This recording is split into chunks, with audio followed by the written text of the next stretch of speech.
Good evening, everybody. Dadman Walking 55 here, 2 minutes after 9 on the East Coast of the USA. Hey, yes, we are back for another. I think my kid just bought something on Twitch. Dang email notifications. But hey, welcome, folks. How are you tonight for another Buck Rogers episode review of 2 episodes we have tonight?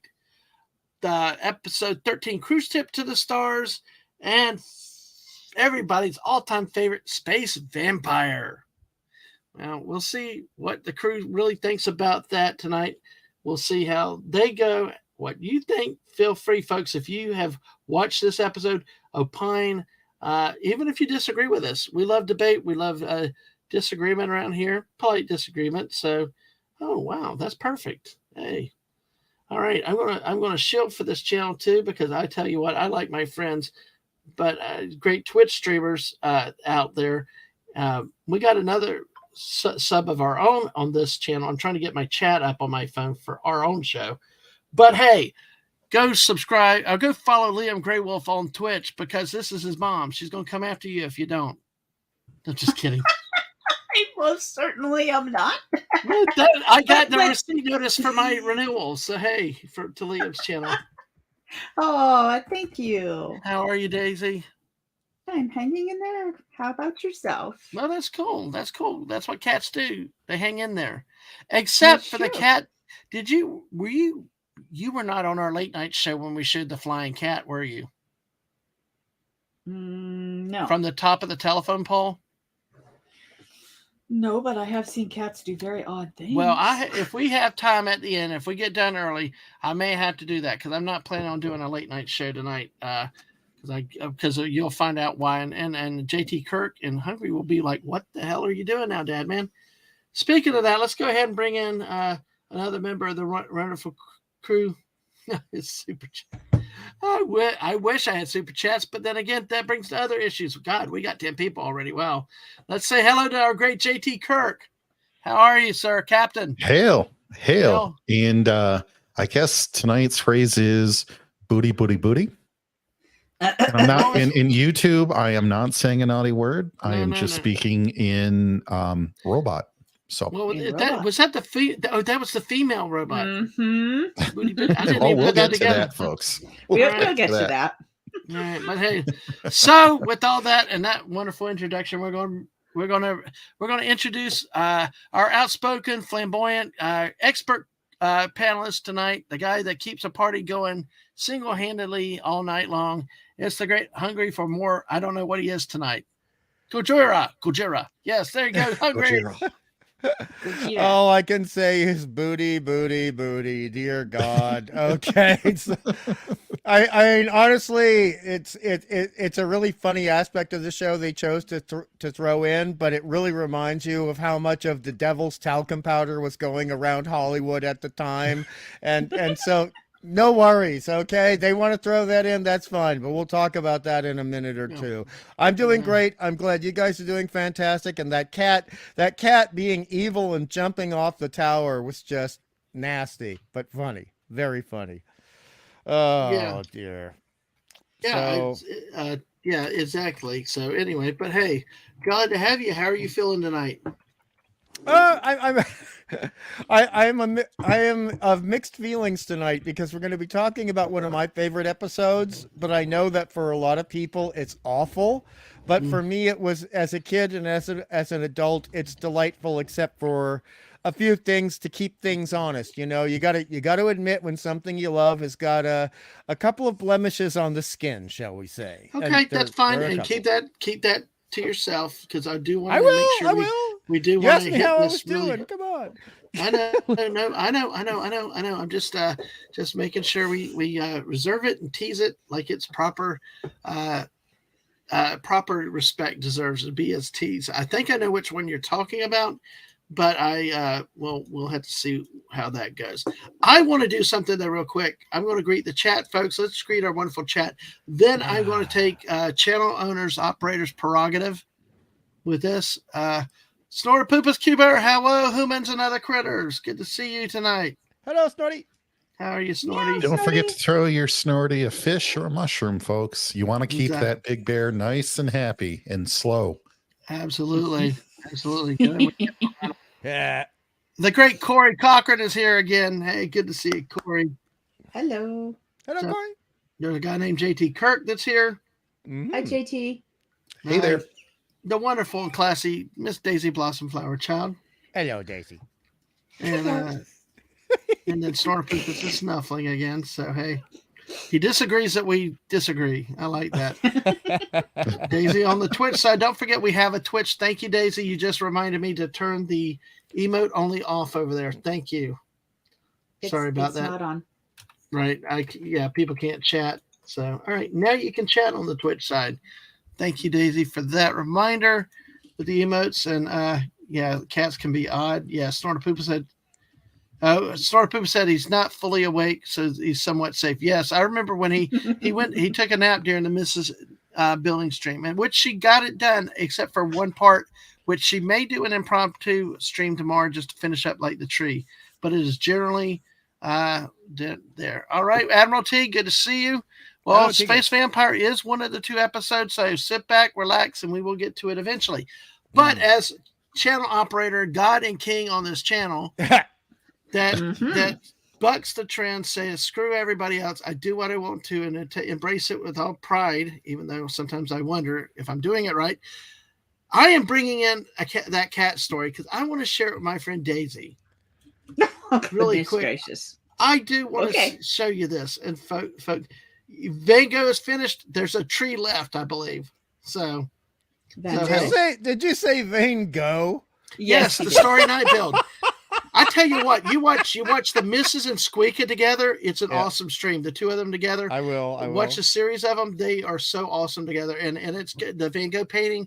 I know in the first couple, Squeaka really talked about the painting and Van Gogh himself, but it was great to hear them together. And it's actually Squeaka had donated the stream through Mrs. Throne account because Mrs. is monetized on Twitch and also is set up for donations through a system called Ko-fi, and also can the Throne. Daisy Blossom herself and Liam, her son, have actually bought Big Ben and Stonehenge for Mrs. to stream with them too. So that's a way you can contribute to her and help her in her channel. So with that, I wanted to say this so go check that wonderful video out with the 2 of them today. This, I'm going to advance it a little bit because you had a telephone worker that's working his way up to the top. Okay. Mm-hmm. So we're just going to, I have the sound muted. You don't need the sound, but look, this is, and you see the cat, he's like, and this is Buck Rogers climbing a utility pole. Of course it is. Yes. He's getting ready to do it. In the 25th century. That's cool. Yeah, exactly. So here we go. And here, look, the cat's getting ready. And he survived. He did a good bit of flattening. They really can slow themselves down like a parachute. All that soft underbelly skin on a cat is actually designed to make them survive things like that. Not because cats ever get themselves in a place they don't fully intend to go to. And they also as got a cat really is looking at me right now. They got that really stretchy skin between the belly, the abdomen, and the underside of their arms too. So they're a little bit like sugar gliders in that respect. Yeah. They can really spread out. Oh, I should rephrase that. They can really handle the air currents well for an animal. It looked like bat wings. Watch when he goes here. When he gets up there and watch the wings. Come on. There you go. He went up and out. He goes up and then out. If you can, and then right at the bottom, like a half lands second to cushion. Yep. And then you see him bounce. Bowing. And I'm gone. So, I mean, first thing people were like, "Oh my gosh, the cat!" And we had to say, "No, the cat's fine. The cat's fine." Just like we got 10 great people here already with us, right on the cat video. Hopefully, you got a good laugh with it. If you're lurking, thank you for being here. Say hi too. We like to recognize people that are coming through. I think I've got everybody that said hello, and we've got 3 people on the 2 people on the Twitch side. Make sure you follow us over there. I tell you, hit the like button here on the YouTube side, please. Also subscribe. We got another subscriber today. We're at 528. So thank you for all that and for all the support for everybody that's here. So and another one. Penny, Yeah. good to see you. Hugs back to you, Penny. Great to see you, Penny. Penny's one of the friendliest chatters in any chat anywhere. She's always giving out hugs to everybody. So it's such an honor to have you here tonight with us. So big hug to Penny. Yeah, exactly. And Santa Megatron comes in. Yes, you thought you saw a putty tat. Yes, exactly. Now, Snort of Poopus has a good game here. How to lure a human up a pole. Well played, cat. Well played. Mm-hmm. Well, aren't cats out to take over the world? Have all the human control. Forget. That's why they should not have made the Planet of the Apes. They should have made Planet of the Cats. They couldn't herd them long enough. True. A Planet of the Cats would have like bird population 0. Right. Uh-huh. But aren't no they rats either? Right. But they're out to take care of everything. They're out to dominate, aren't they? Everybody to follow their will. But hey, Thorn Vegas. Oh, yes, exactly. Good to see you on Daddy Duty Night. Dropping like, hey, we will. Thank you for coming in and saying hello. Anyway, hopefully you get a little bit of it, and see right there. There's the hugs for Daisy and Hungry. Thank you, Penny. Big hug back. Big hug Exactly. back. All right. So, with that said, we will shift. Let me stop sharing that. Let me close things down because you know how Dadman does when he multitasks. It can be scary and weird things can happen. But in tonight's, who pounded the desk? No one. I thought somebody did. I thought I heard a body hit the floor. But anyway, it was probably a cat. Is Mrs. playing Fortnite over there? It's possibly a cat. I have no idea. She might or might not have knocked a phone over. Binks, I will tell you, I love the name of the cat, Binks. I tell you what, that was awesome to hear about the name of the cat. All right, Thackeray Binks. Exactly. After the movie The Hocus Pocus, there you go. Which is another movie I saw in 2014. I know a friend Appion's talking about movies of 2024 to watch tomorrow. Well, I tell you what, I first saw it for the first time because I was a jock and jerk and all, but it was fun. I will say it was a nice movie. So I like it. It's like the last 2 years, sort of a demented way. And I tell you, that's happened in the last few years where movies I never gave a chance when I was younger, I've liked. Nightmare Before Christmas, Hocus Pocus. I thought it was just a chick flick, and why would I ever watch it? And then also Temple of Doom. Watching Temple of Doom again, Daisy. For a second. Yeah, go ahead, train out. You think Nightmare Before Christmas and Hocus Pocus are chick flicks? I wasn't going to say anything. I was saying oddly silent as well. That was my that was my young and immature 20-year-old self. Okay, Daisy. Okay. That's okay. The thing. We were all young once. Yeah, exactly. Yeah. And I'll admit it was all sports ball and nothing else. So I've modified. I mean, look, I even gave wasn't so bad about Temple of Doom this time. Mm-hmm. So I'm willing to change. Like Hungry now loves Fifth Element and Ruby Rod, Frosted Pandas. Sorry, except Ruby Rod. Ruby Rod. How can you not love Ruby Rod? Because Ruby easily.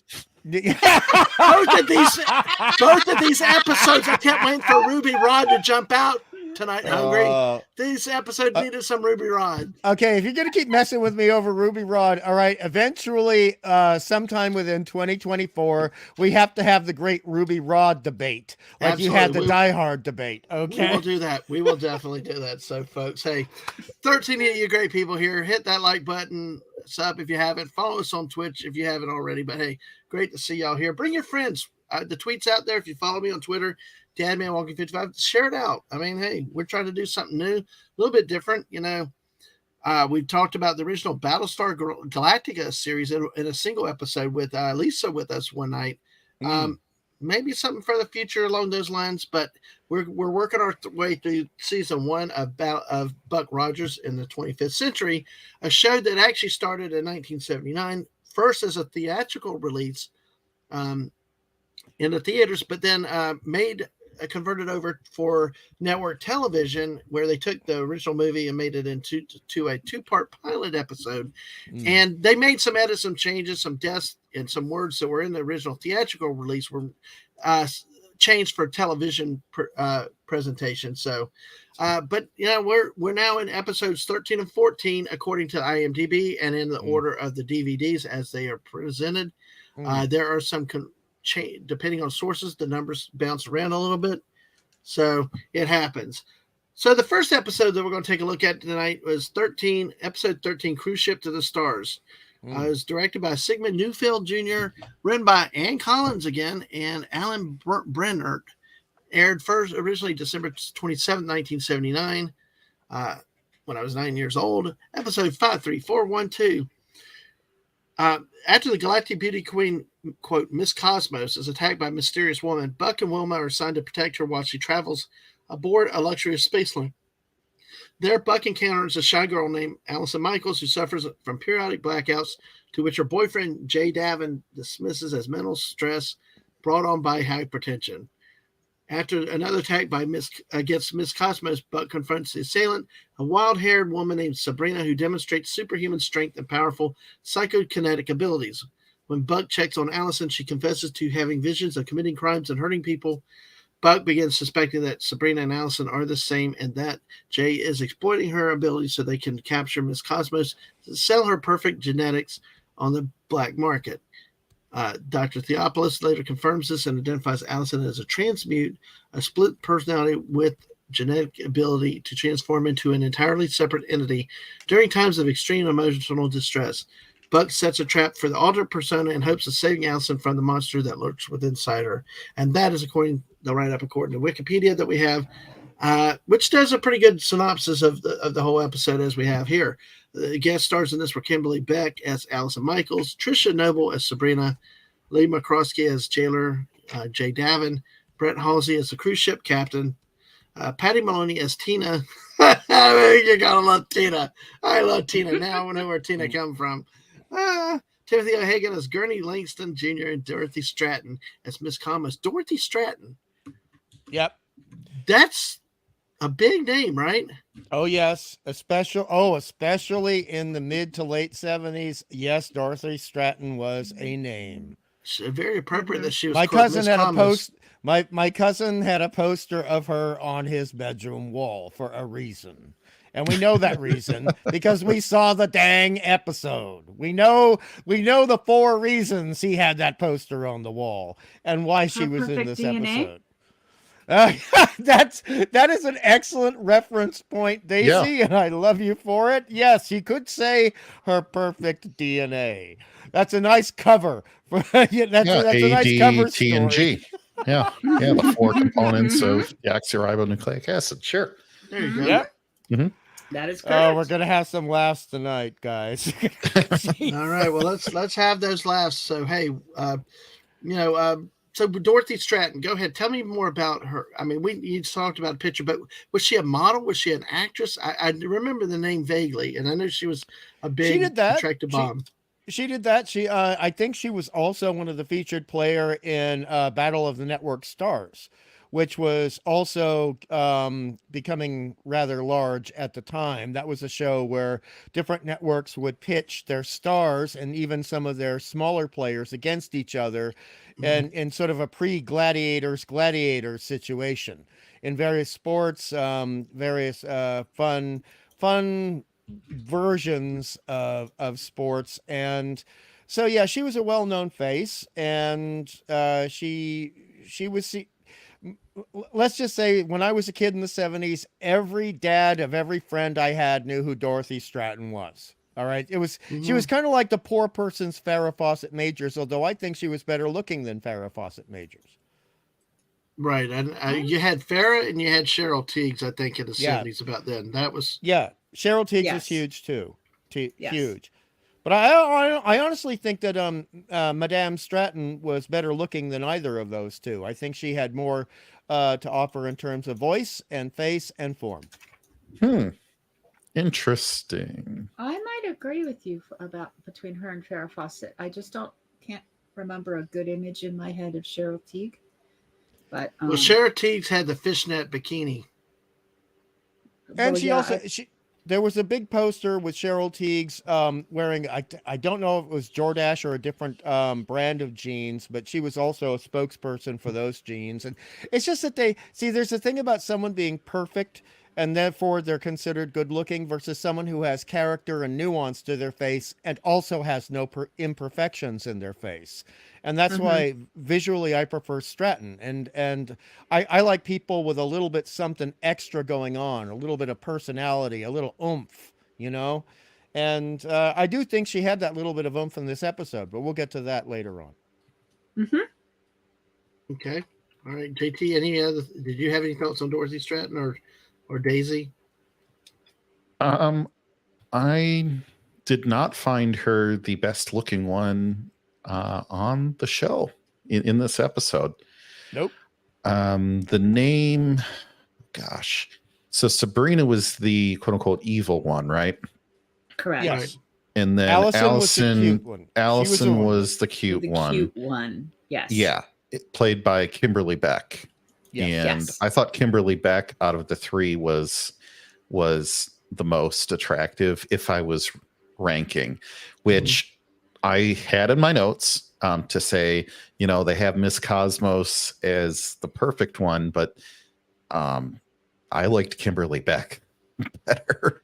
Wow. both in personality and looks. Both, and they're both very good looking actresses. Don't anyone get me wrong on that one.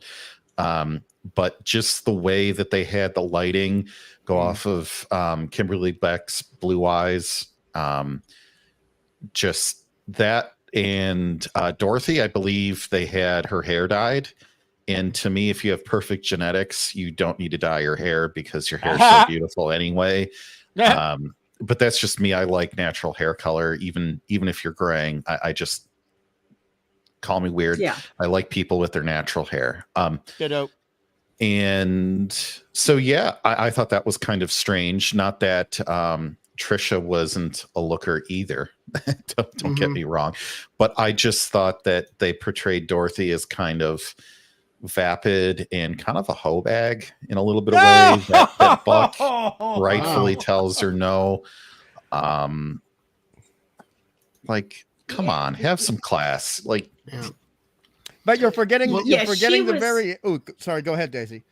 Oh no, I was gonna say she was like all over. Send my theoretical security guards out so I can be alone with Buck, because he's a 500-year-old guy, and she made some weird comment that I wrote down about that. Hello, Buddy Hepburn. Good to see you, buddy. Mixing of their genetic code or something. She called it something odd. Anyway. Well, I mean, the thing is that they did bring up a sci-fi reason for it, Daisy, where, Hewer brings up that we're looking at the inside, not the outside right now. So that feeds into what JT is saying, where poor little Allison might be more winsome and more appealing on a day-to-day level. But you're just, you're looking at this woman who is so much taller than every other woman in the show for this episode. And it does it does in a half-assed Glenn Larson way feed into the science fiction, which is actually very rare for a Glenn Larson show.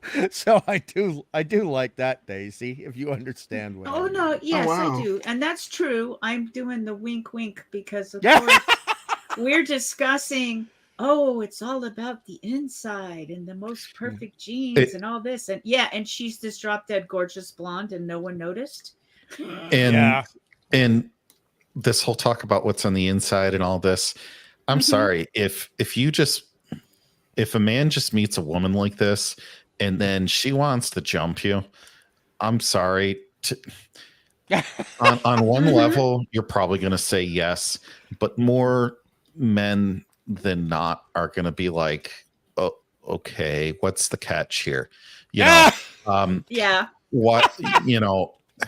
are you after my money? Do you have some horrible disease you'd like to send me? what do you have some real boyfriend that you want to beat the heck out of me, right? What is your ulterior motive on this? I don't think most men would have taken her up on that, and to say that she's Miss Cosmos, like, I'm sorry, I don't find that attractive in any way. Hell to you, Phantom Outsider. Good to see you. Hey, Vandy, but that's so funny, JT. I mean, I was expecting you to go dark in the second episode, but you're just coming right out of the gate. Well, dude. see, I actually like Kimberly Beck as Allison Michaels. I think she was cute. I think she, if anything, was cuter than the big name Miss Cosmos. I would agree. I've always liked that cute, laid back, simple look, and not necessarily the supermodel look, and it just was I thought of something, at least that's just me, with things like that. But I think if you're going to write about Miss Cosmos being about what's on the inside, and you're actually writing it serious, which is what I think the writers meant, it's hard to know the real motive on this. Don't write Miss Cosmos like that, please, because it was insulting to the character. I think it was. Go ahead. No, please. Please. Well, it's going to be a side squirrel chase because, see, like I said earlier on the Simple, see, and Starship Troopers, I was definitely a Diz fan. Forget a snob Carmen Ibanez. Let her go down with the ship. I like Diz. Sorry. You're welcome to. I know, it's just was like, so like in this episode, and then she had her own problems. She had her demons and stuff, and she had to deal with all this stuff. You felt for her. Not only is she cute, adorable, but then it just dealing with it, and then the complete opposites there. Let me say it's very special. Hello, Guten Tag to Ragnar Sebesen, one of Master's friends from Germany. Good to see you tonight. Hello, Ragnar. Good morning. Good to see you. Great to see you. It's probably morning over there. All right. Good morning is good morning. It's good morning. Together or y'all. So that's probably about 3 or 4 o'clock in the morning, maybe even later than that. So good to see you again. Hey. But just to squirrel off your squirrel, okay. One of the interesting plot elements here is like I always talk about subtext versus on the nose dialogue, is that there's almost a euphemism for, and I don't like using this term, possession of another character, possession with a capital P, like the metaphysical possession. And so when we have the Allison Sabrina thing, it's very interesting that the aspect of Sabrina is far more animalistic and feral, Feral, and moving with the instinct and the emotion, even when it is going to screw her up in terms of her own plans. And when good old Glenn decides to rip something off, he does not go halfway. No. So in this episode, we found out when he took the Battlestar Galactica pilot uniforms and used them in the recent episode. And he's doing that in both of these episodes. There are elements of that in both of these episodes, but in this episode in particular, I mean, we have Dr. Jekyll and Mr. Hyde meets the Hulk on the Love Boat in space with some gold finger added. And I was totally with him up until the gold finger part, okay? But you know, Daisy, and let's get a big old laser gun to slash somebody up. Okay, where have we seen that before? No, Mr. Bond. I expect you to die. I expect you to die. and then we have a ripoff of this ripoff, which because Sabrina's hair, Daisy must have been laughing because I swear to God, it is the inspiration for Dark Helmet's helmet in Spaceballs. That hair is huge. Oh, the hair. Oh my God, I couldn't believe Sabrina's hair. I keep thinking, I hope to God that was a hairpiece because I'm looking at I used to call it, crinkle cut potato chips. I used to, as a kid, call that crinkle cut hair because it looks like crinkle cut potato chips with the little bumps and waves in like ruffles, yeah. Ruffles. Yeah. Chips. And if that was her real hair, she would have been in makeup for like 2 hours for just the hair. And I'm thinking as I'm rewatching it, please let it be a hairpiece. Please let it be a wig. Oh my goodness. I didn't like Wilma's hair either. Oh, I loved it. Okay. No, go on, Daisy. What that that thing looked like you put on a dummy's head. It was like, Mrs. will tell you, I do not like women with short hair. So the short hair woman look did not work for me at all. It was short, but it had to be of a certain length to get the poofiness of the curls Right. out Right. like it did. Yeah. So it's not that she had short hair, but she curled it to within an inch of its life to make it look like that. See, and I was sorry. I am so on edge on this. I wrote this in my notes because I knew we were going to end up talking about her hair. I did too. I have to know, was this her real hair or was it a wig that they cut off? I keep forgetting the breed of the dog, but the dog with brown curly hair. Oh, dang. Was it her real hair? I don't know. I went looking for that too. I was digging around for an hour and a half trying to find that information, and I couldn't find it. But I know that the darker hair is actually Erin Gray's hair. She had to dye it to be a lighter color for most of Buck Rogers, and eventually, just by the time we get to season 2, she's basically saying, "I can't do this anymore, guys. Just let my hair be dark." But it was a sort of a middle grade. I do think it was a hair piece. Because to get those really tight curls like that takes a long time. Yes. A long time. But I liked it because I really enjoy the fashion of the 30s and the 40s, particularly for women. And for me, it's not an erotic thing. It's a romantic thing. I feel romantically, I gravitate towards those looks. So the hair itself was more along the lines of, say, the 1900s, between 1902 and 1919, whereas the evening gown that she wears as she walks into the poolside recreation area is much more around 1932. So for me as a kid and then as an adult, I'm just like, yeah, va-va-va-voom, Wilma. If you walked into a real pool area on a cruise like that, those curls are probably going to flop like straight down to your sides. Yep. All the humidity. Oh yeah. Especially the indoor pools that they have again. But I tell you what, I can't help it. I'm a hair snob. There's so few short haircuts on women that I like and look good. That to me was more than being an old person's haircut. That was like, I did not see the attractiveness in it. It did not go with the jewelry or the costumes and all that other stuff. And hail to CLS Studio. Haircut. Yes, CLS Studio. Hola, Hey, good to see you CLS. tonight. Dadman, I again. also did not like the hair on Wilma, but I thought it fit the costume, and she was trying to play an old-moneyed New York. But she looked too young, though. Her physical skin, everything about her, like the character said, like Sabrina said, the real person's 82 years old. If that's the look you're going for, you needed to age Wilma up instead of keeping her hot, looking stealth. Well, even at her current age, she's still her 82. Yeah. I don't think they were trying to make her 82. No, but that point is the character. But the point is that even the out of control, even that Sabrina knew what this person looked like, and Wilma didn't fit it. So the Earth forces really messed up when they copied something, but they didn't go all the way with reality of, hey, our target should look 82, not a hot 30-year-old lady that just put some jewelry on and a short haircut. Well, you think maybe they should have put like makeup on her and then have Sabrina like wipe it off and say, "Oh, by the way, she's 82." Something like that. Something like that. Because they didn't even try to cover up her age.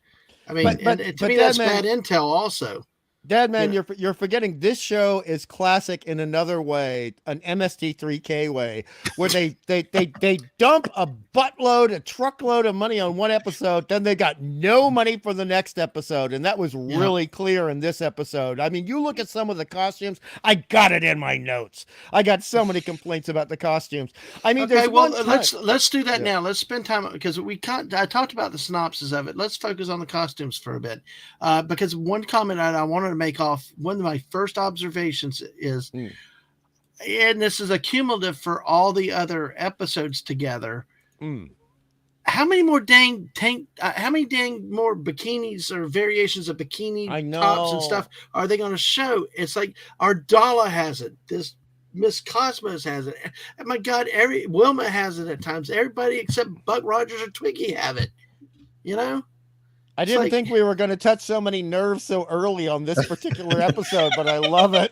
I like this episode, ladies and gentlemen. For those of you who think otherwise, I actually did as well, but but that short hair's got me freaked out. The short hair on Wilma Deering, it's not. And no, it wasn't the shortness. It was the shortness to me, Daisy. I cannot get over it. I am hung up on the length of hair.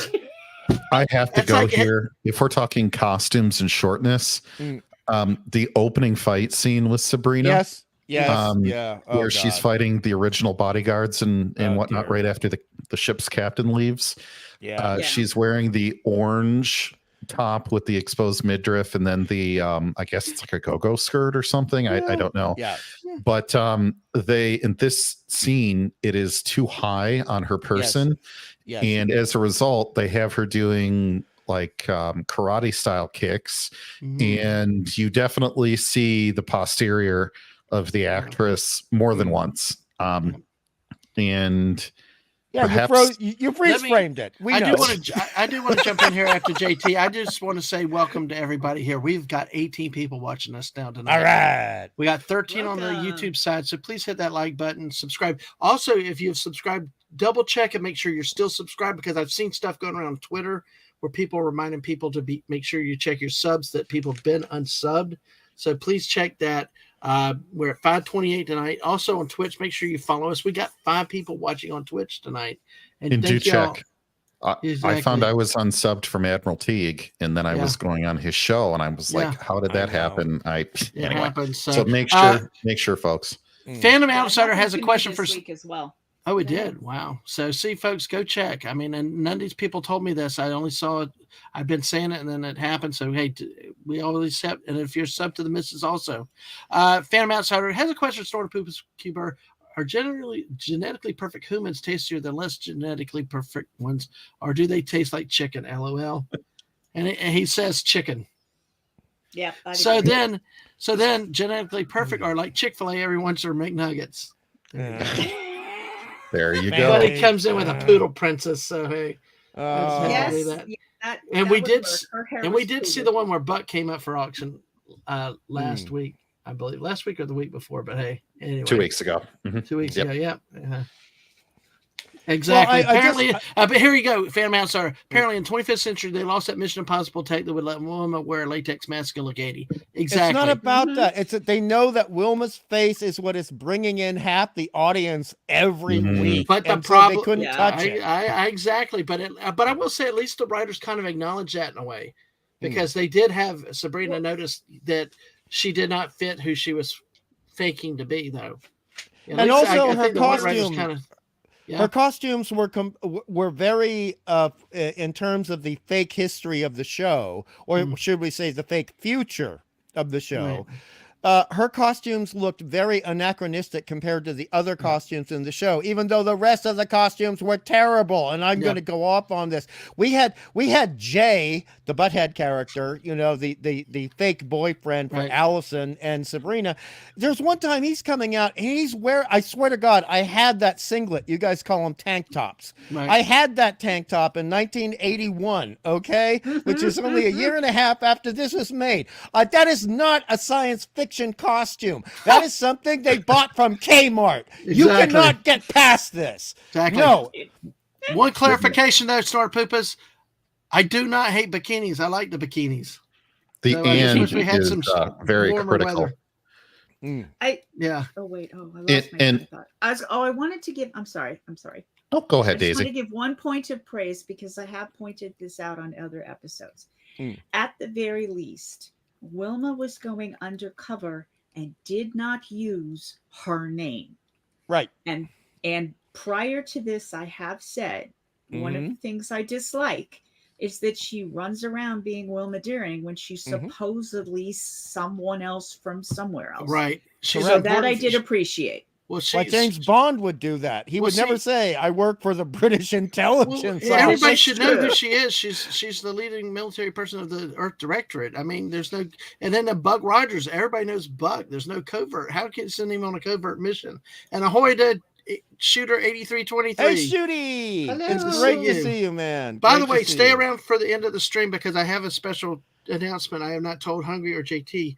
Daisy knows what I'm planning coming up. So, you can't hang around. Well, anyway, be ready for a New Year's party, Shooter. All right, go ahead. Part of the thing on this with the costumes and Hungry and everybody here on the panel, I think, has touched on this is, and I'm not arguing for anything bad here, I don't think, but sometimes less is more. And the Miss Cosmos in the bikini straight off the bat, and then the exposed rear end on this actress in the first scene in this costume, they fix it in subsequent scenes. You know, men do like to see women, but you know, you don't want this just to be a skin show only. Right. And you could tell a better story sometimes if you follow less is more, right? And so the emphasis of Miss Cosmos would have been better if maybe she was a little bit more conservative of an outfit. And I'm not saying I don't want to see, you know, beautiful women. That's not it. It's anyway. I think, like you were saying, the Kmart thing. Hungry. Well, there's a point at 1439. I wrote down the exact timestamp. Wow, you sound like one of our friends that really timestamps things. But go ahead. Yes, 1439. And there is, you know, Bucket. We have the main character coming down the hall, and we have the extras walking down the hall. And there is a woman who is wearing $14 jogging pants. She's wearing bowling shoes. And she's got a light sweater on. And my auntie used to wear that to go shopping. And so, no, that is unacceptable in a science fiction show. Totally. I do like the episode, but there are parts where you're just, no, why did you have to do that? Why? And I know why. Because they spent so much damn money on the previous Princess Ardala episode, so they didn't have any money. And then, oh my God, the costumes in the dance scenes. Oh, we'll get to that. All right, we'll get to that because I told you. Lord, have mercy on my folks. That is just the tip of the iceberg, folks. We're going to be. We're not rushing these episodes tonight. Unlike last week, we've got some meat in this one, and we have even some robotic libido tonight. No, so yeah, we shall see how booty, that goes. Booty, to quote the character. Well, here, little metal feet. Oh gosh! We got it. We'll stop on that for now because that's a whole can of worms we're going to open up. Yes, they do. What is funny is in some of these scenes, you know, they care so much about having the people in the foreground with as little on as possible, and you know, 10 hours in wardrobe and makeup. Then they have people in the background that are just wearing 1970s bathing suits, and they've got like significant cellulite that you can tell on a non-upscaled image. And it's like they don't care. And I know nobody has a perfect body. I certainly don't. But like the bodyguard here in the shot, like the bodyguard here. Mm-hmm. Hi, CLS, just to make sure I said hi. But yeah, go ahead. Yeah, well, see, my thing with that, Hungry, see, she's got the modern bathing suit, all flash, you know. He looks like he's from the 1920s. Yep. Tank tops, long pants, you know, the way you used to go to the beach. To be fair, I didn't mean to interrupt JT, but it's just, it was this shot that the Dadman is showing us is illustrating your point about, you know, they didn't have the term dad bods back in 1979, but this guy is like a dad bod from heck, you know, and I love that. I actually really like that because a real bodyguard doesn't actually need to look like Hercules from the Sam Raimi series. You know, the thing is, can he take out someone who's going to try to do something bad to Miss Cosmos? But you're just looking at this. Why did they put this tight belt around him, making this floof come out? Muffin tops over it. Yeah. Why? Well, they did that to more than that can't be comfortable. Oh, no, it's the next one. I'm sorry. The next one, they do that to several gentlemen, have a belt in the center that's... Oh, God. Yeah. Anyway, unflattering. Yeah. Yeah, that's unflattering. But you're JT or Daisy, either of you were about to say something, and I need to breathe, so please go. See, here's another one with another bathing watching this for the first time. Here's and the other bathing not suit growing scene up here. in that era. Yeah, It's like, I find it looks like just I'm sorry. the priorities really like. Is this a directorial choice or a producer's choice? I'm serious. Like, yes, why? Whoopa, we see you. Like, I know Hey, George Lucas, right? There were questionable calls about what Princess Leia was allowed to wear in Star Wars and then in Return of the Jedi, right? Mm-hmm. And that was, countless times we know women, actresses are forced to wear things that aren't really dignified towards them. And so I'm just wondering if they had the blinders on and they're like, well, if you want on my show, you're going to wear this. And then they let their friends or, $10 a day extras be however they want in the background because, and I don't want to impugn the directors or the producers. It just seeing it from today, looking back then, I'm like, is this what they really did? Who knows? And then with the robots, it kind of validates me, but I'm getting ahead of myself. Well, no, I mean, that's a fair point because as we know, out of the four of us, I'm the horror movie guy here, right? And I have seen more horror movies than you guys want to ever imagine have been made.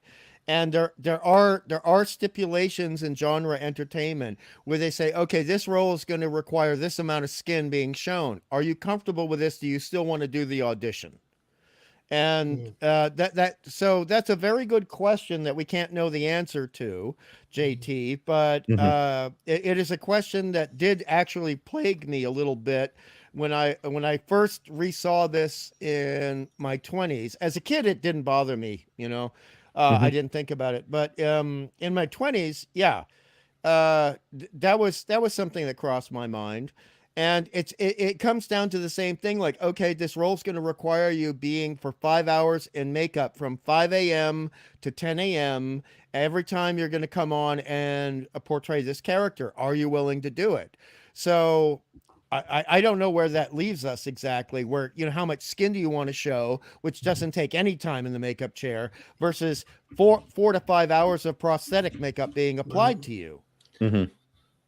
Well, let me say, this is a great episode. I did not expect much of a conversation out of this one, honestly. When we started before tonight, when we started, we got 19 people here, 12 likes. Thank you, CLS Studio.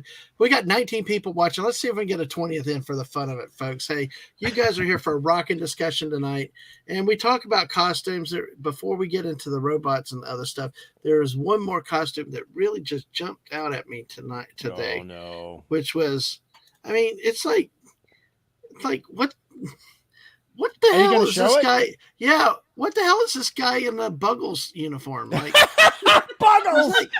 I love the Buggles, dude. Don't you? I do too. Buggles. I love the Buggles. I need to sing that on karaoke tomorrow night. But look, he's got the glasses, the whatever on his head, and it's like, if we had a full frontal on it, it'd be a lot better. But it's like some of the costumes are just really bizarre. You got her with that high skirt there. Him with that thing. Oh, Wilma, every suit now is like, we'll see in the next one. She's in that pink outfit again. And, he's still but they fixed the white earth. They fixed it. Yep. No, I get that. I do get that.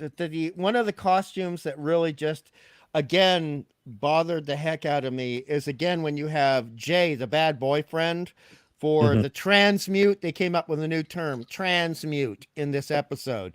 And I got some bitching and moaning about that for later. Right. But you have him basically wearing a slightly modernized Nehru jacket, and he looks just like someone who stepped out of the earliest discos of 1969. Okay, and it doesn't look sci-fi to me, or even sci-fantasy, or even pew-pew. Okay? Right. It just looks cheap. It's cheap, and I can't handle it. It's cheap. I love my costumes. I'm an illustrator. I design costumes. And so some of these are okay. I don't mind this little salmon pink number she's wearing. And, the thing that Buck's wearing is moderately science fiction. But, he walked in with a 1972 dark vest, wide white collar, buccaneer piece of crap earlier in the episode. And it just drives me nuts. I didn't get the reference that you made, Dadman. No. Video killed the first video I ever played on MTV when he had the big glasses and stuff.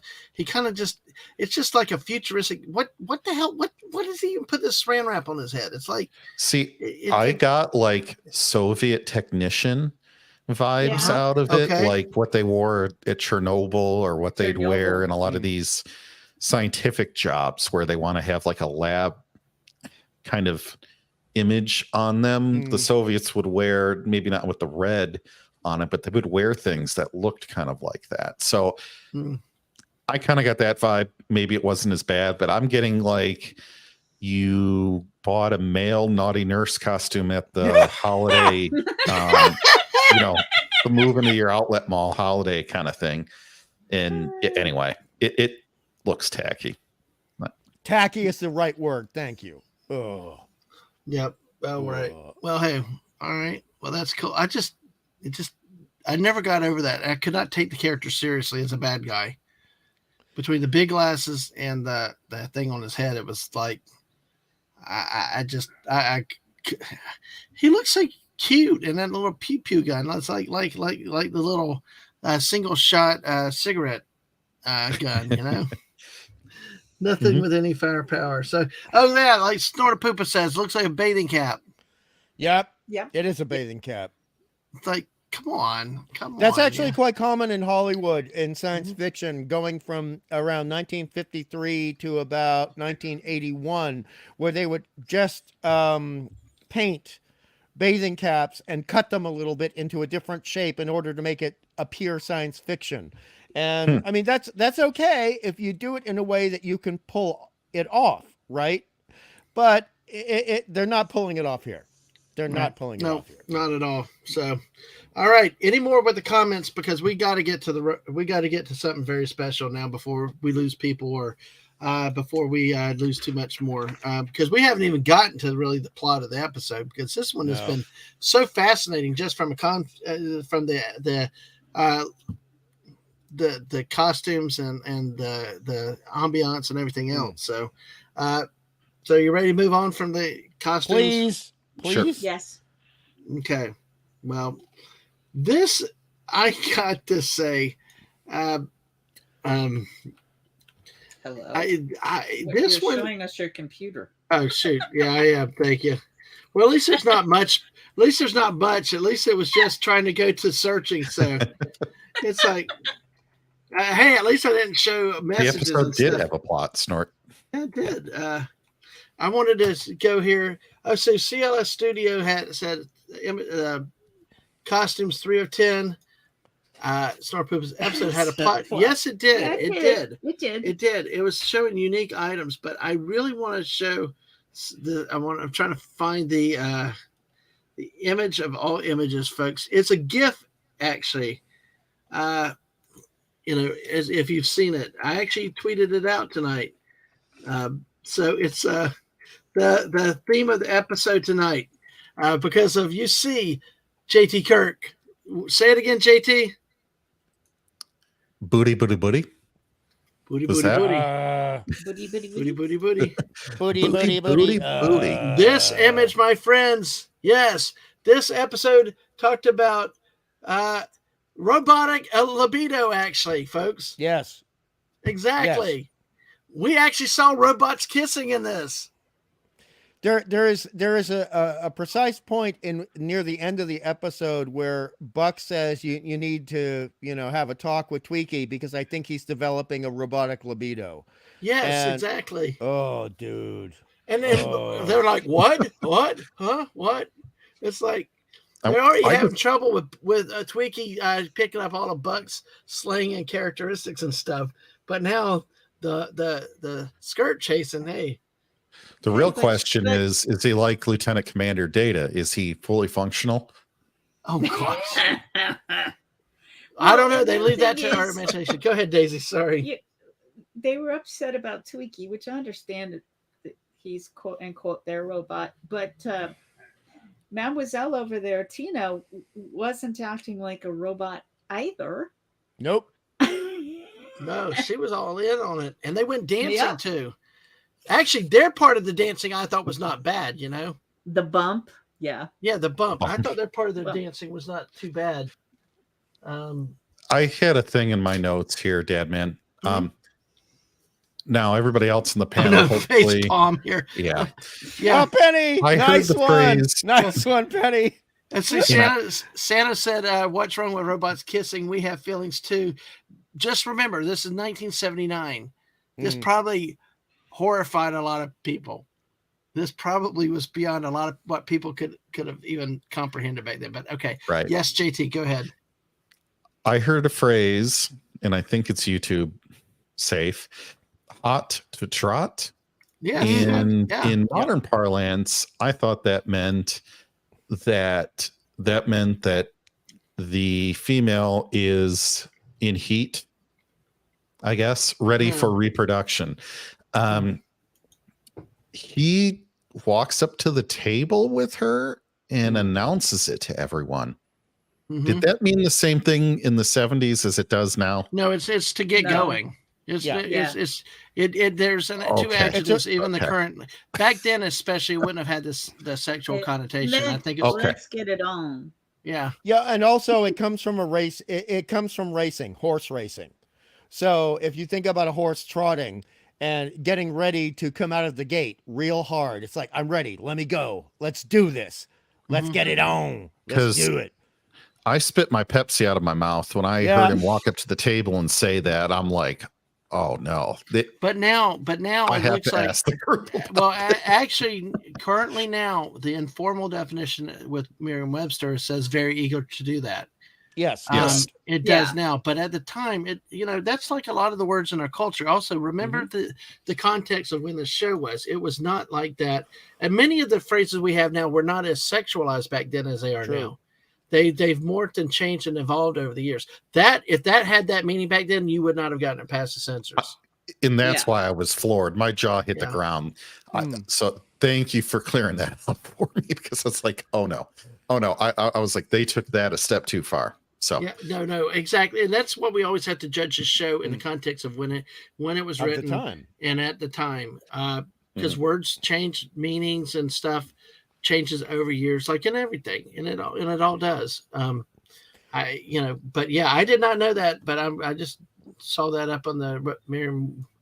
It's like, holy crap! The part of social commentary. It's a shame that things change like that. I mean, why not come up with new words to describe stuff? Because see, that's a case where I could have used a phrase and not realized it had a new meaning. Yeah, and then somebody younger would have said, "You don't know what that means." Well, it does. Snortapoopa says, Twiki activates subroutine libido alpha. Bitty, bitty, bitty. Yeah. And why did they have... But see, booty in 1979...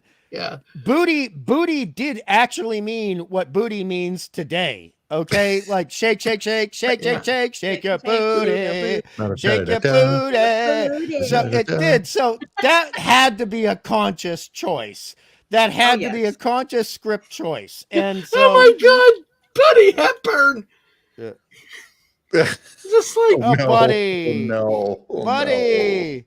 Nobody. No. Buddy's making an implication of Twiki using the wrong input, and we're not going to say what I mean by that. But the thing is, the one thing I do like is that we have Tina. Okay, her face is actually a redesigned version of Twiki's to make it look more female, but they have the big surprised eyes for some reason, and I don't know. The eyebrows. You notice she's got the eyebrows. He doesn't. Yes. Yeah, and her mouth is more open. Her lips are different too. She has the more curvature to the lip, whereas his is just sort of straight across. Angular. Yeah. And her Yeah. nose is smaller. Yeah. Her nose is slightly smaller. And her Like you- cheekbones are more angled. Like you said, the expression, Yes. yeah. And that may have been, but I did not hear it ever used in that context. So it is possible. But I think I used to hear the hot to trot around way more than it should have been used in a lot of contexts. So if that's true, then okay, I understand it. But I heard it with a lot of gamblers. I heard Yeah, it with a lot exactly. of gamblers. It Like, was you know, a lot more. It did not have as all. And not to say it did not have that connection. It was not used with that connection so much. And hey, Wade. hello, Okay, Wade. so the episode cleaned you're- up a little bit. I Yeah, was is like, that your data probe, or are you just happy to see me? Yeah. They actually held hands too in this episode. Isn't that Yeah, they some did. robots? Yeah. Okay. Yeah, they JT, go danced. ahead. I'm sorry. okay, well, it cleaned up the episode for me because without that, this episode would have made Seth MacFarlane blush. I mean, it was Nice one. Wow. Yes, I agree. But yeah. Nice one. Well, I mean, she even wore him out apparently. You know. He got tired. He put his head against the wall. Dude. The opposite is yelling at him. You got to explain to do. You got to do that. And it's just like the teenager, like, screw you. I'm going to sleep. It almost sounded to me like there was a sound that sounded as if he'd shut himself off Yeah. when he had his head against the wall.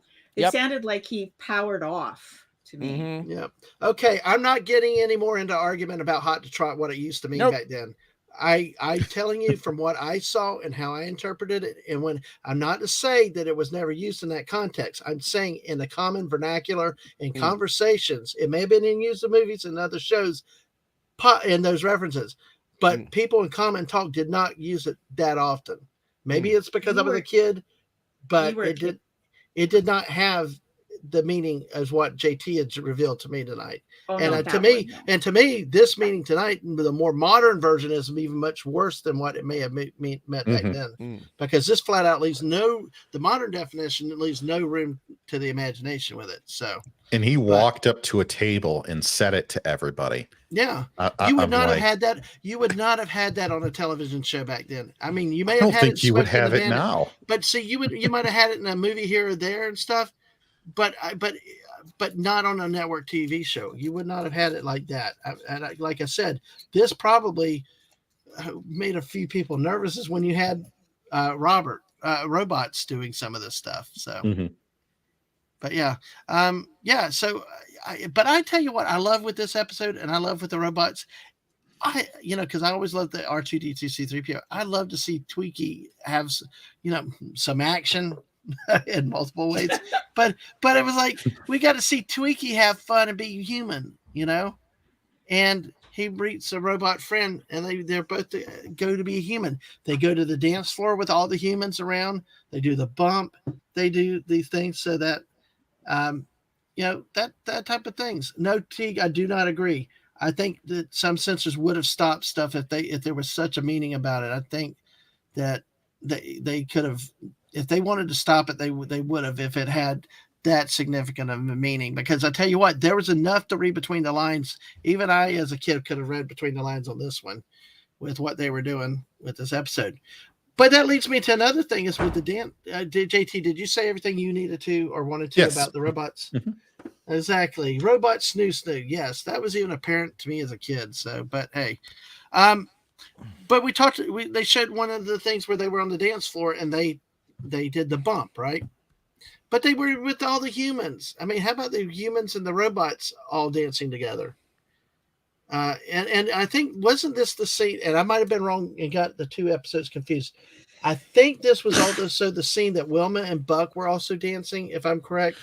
And there were two dancing scenes, and the second dancing scene, Wilma and Buck are dancing. Okay, but that's what I'm Buck talking wants about. to talk to her. He wants to talk to her about the case. Okay, because what got me with that with the ropes. You're thinking of the scene with the totem pole. The totem poles. Thank you. I had the notes.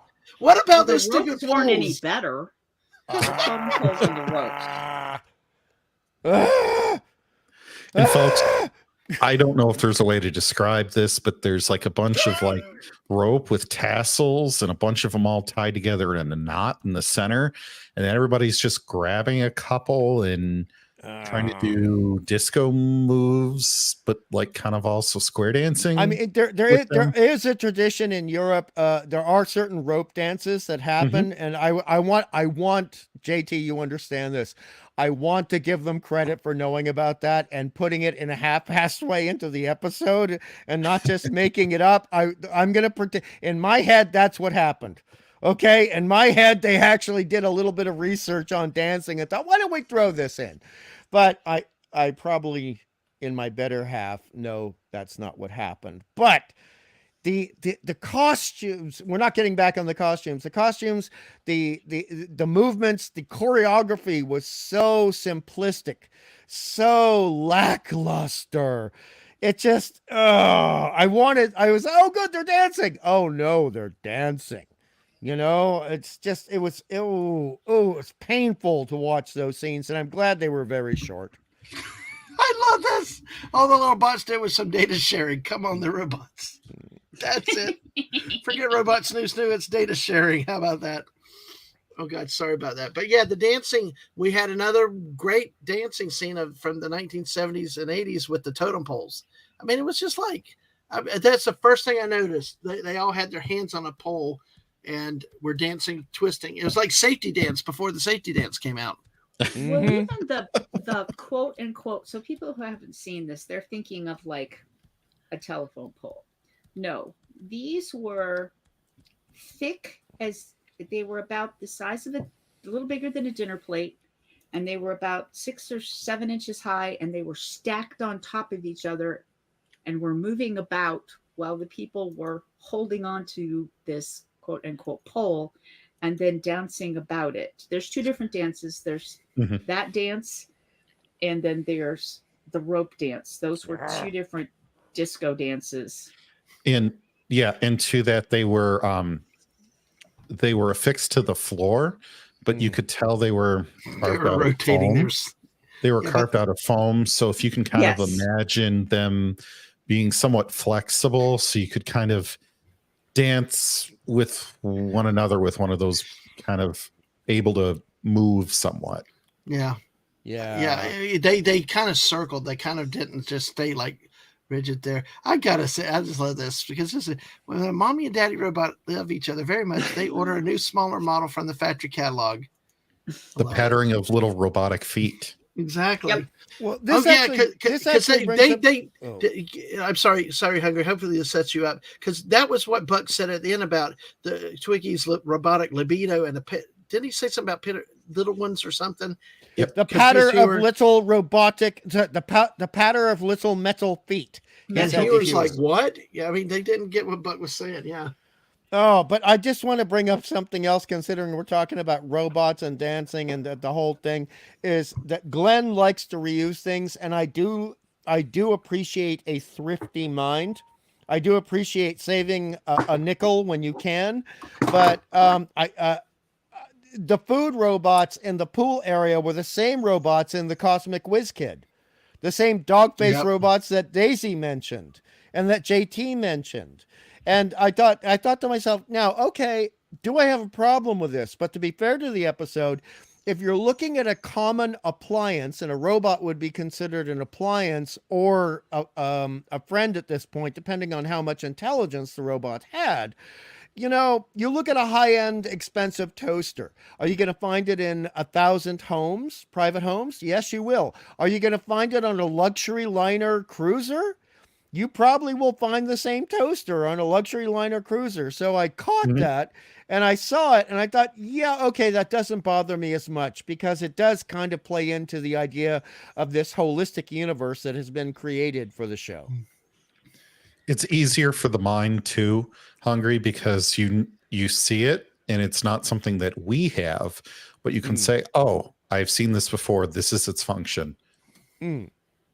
And so I don't mind it either. And I think it actually helps the viewer when they're watching this just to kind of be reminded of what this universe has already. You don't have to reinvent the wheel every time. Now, if they repurpose it for something totally different than its original intention, then that's when it gets lazy, I guess. Oh my God, she's wearing the Phyllis Diller thing. No! She's spiced up for the night.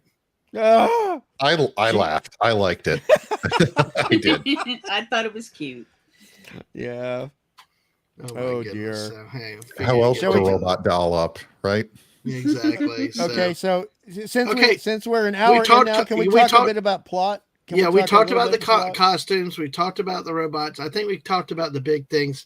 Go ahead, Hungry. I'm going to let you. I mean, Hungry, Daisy, JT, wherever y'all want to go with the plot, throw it out there. Because honestly, to me, this was kind of just a filler episode for me. Would you like me to give a synopsis of the plot? No, not about giving synopsis, but are there things that happen in there in your notes that you wanted to talk about? Because to me, this was just kind of one of those.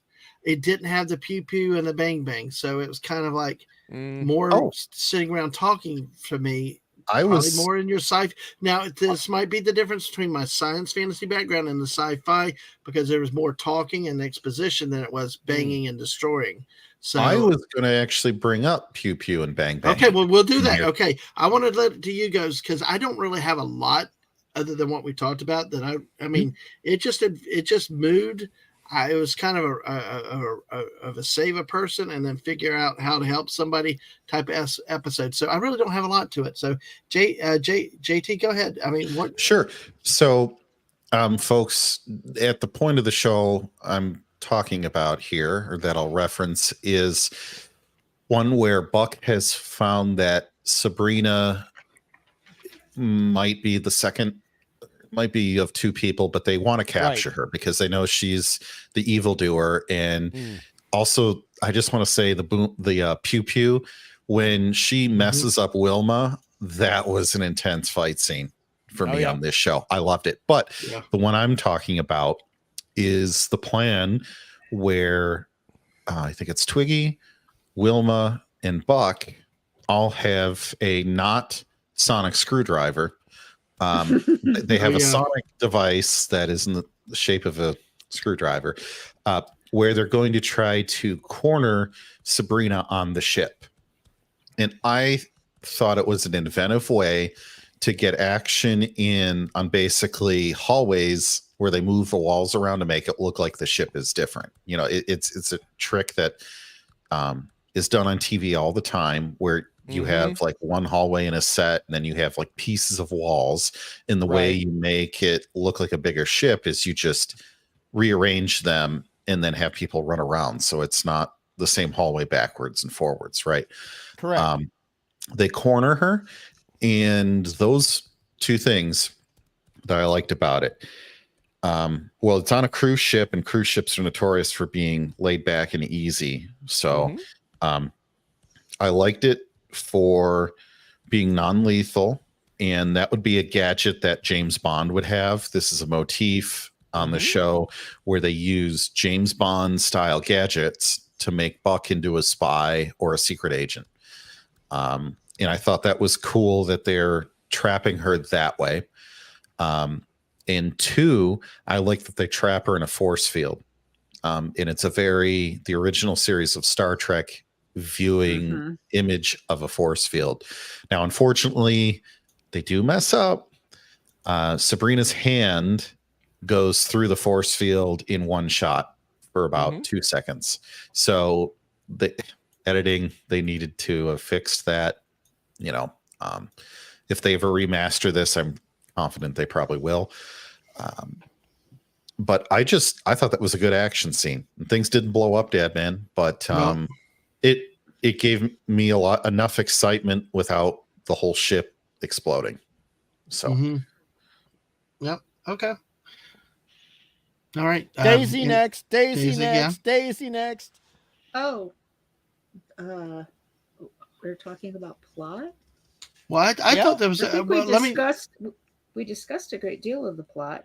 I did see James Bond-esque things. Like JT said, I did note that the force field looked very Star Trek to me. It almost sounded like a Star Trek field to me a little bit. And I like Star Trek, so that was very cool. As far as the tech, and those kinds. Oh, I'm sorry, we were doing plot, not tech. No, you do whatever you need to do. What Talk you about want the to. tech. Yeah, Do it. talk about the tech or the plot, whichever, because I did have a thought that just came up.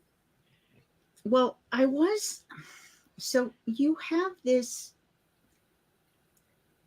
the winner of Miss Cosmos, and she's on your ship for 3 weeks, and you suddenly have a plot to kidnap her or do her harm.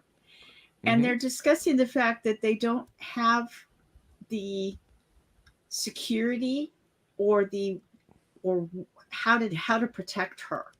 And I'm thinking, I'm sorry, I have been on cruise ships.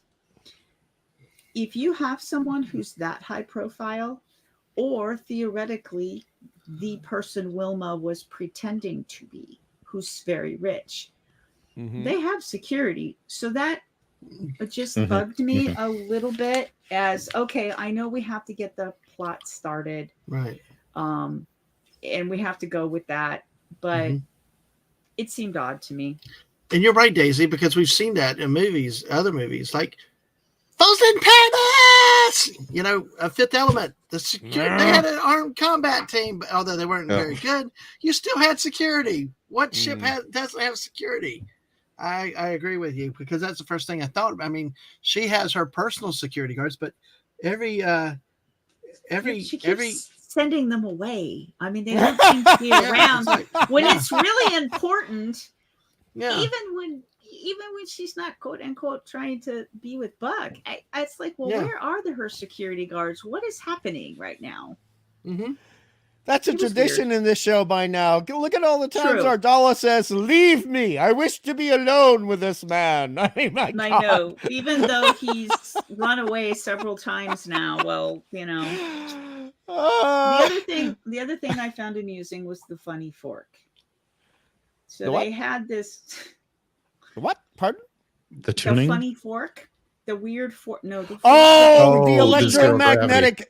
electromagnetic eating utensil. Yes. Oh, yeah. So here we go.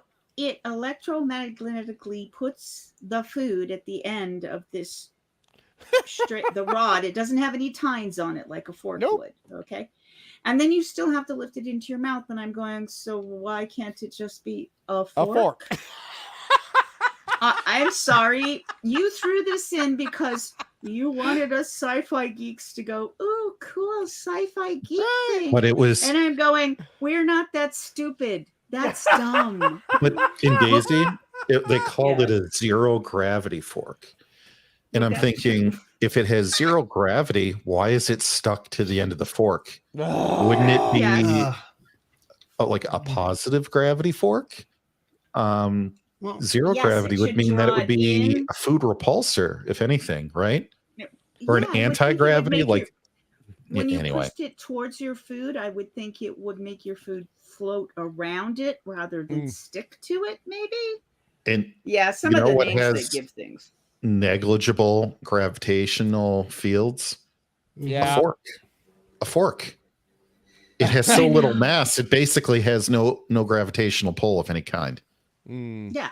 So anyway, I agree with you. I know. I'm sorry. Sometimes, and I get it. Did it dampen the episode? No.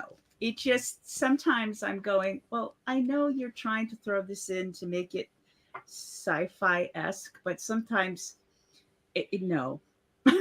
Well, I will say, man, you helped me with something. One scene that came back to my mind, my memory, with this episode that just came back to, because you were talking about tech, and I believe it was Phantom Outsider, when he made this comment, it reminded me how they were on Chunk of Fry, with this laser thing pointing at her, and all three bad guys walked out of the room.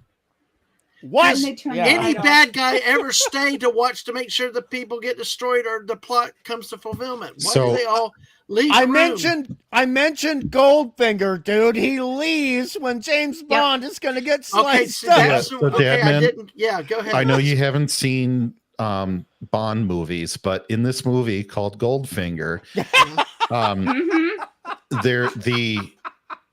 the antagonist of the show or of the movie captures James Bond spying on him. And so they strap James Bond down to like an incline table. Okay. And then he puts a cutting laser starting it. Well, and they have James Bond's legs apart. Okay. And they start the cutting laser at the bottom edge of this table. And it's this red laser.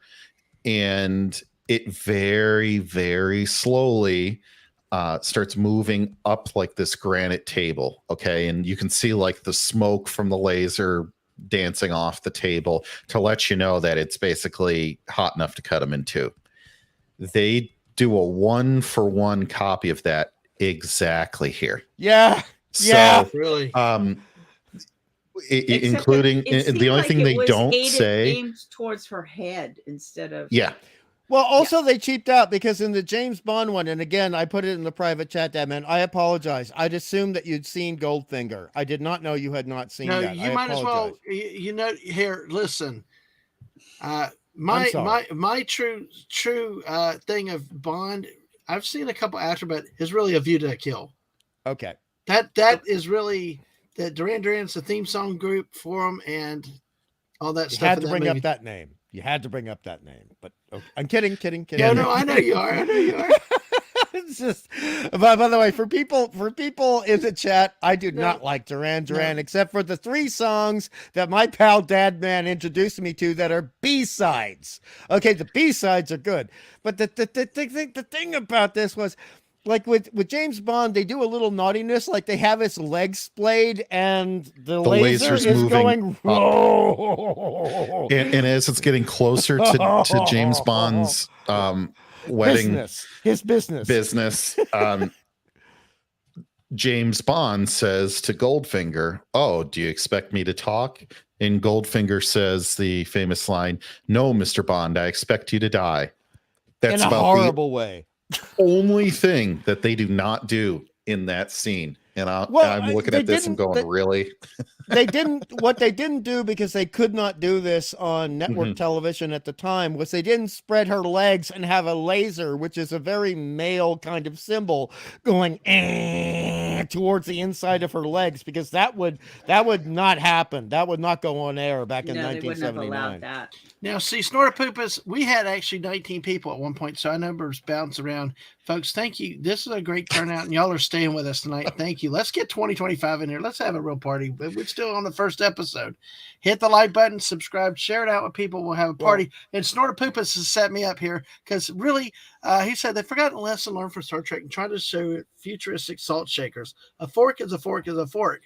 Of course, when he says salt shakers, I think exterminate. I thought that's what he meant. You bitch! You keep doing this to me.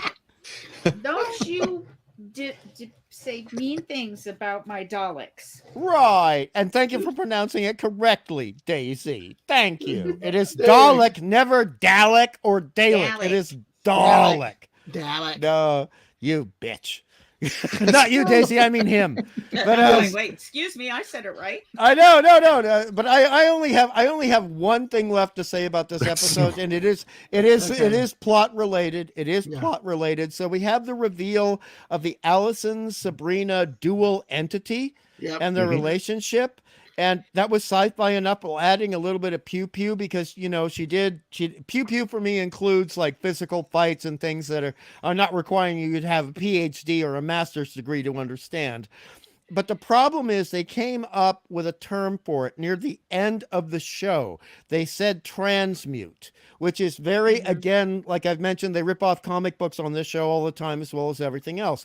But they never even give a cursory, not even a cursory explanation for what a transmute is.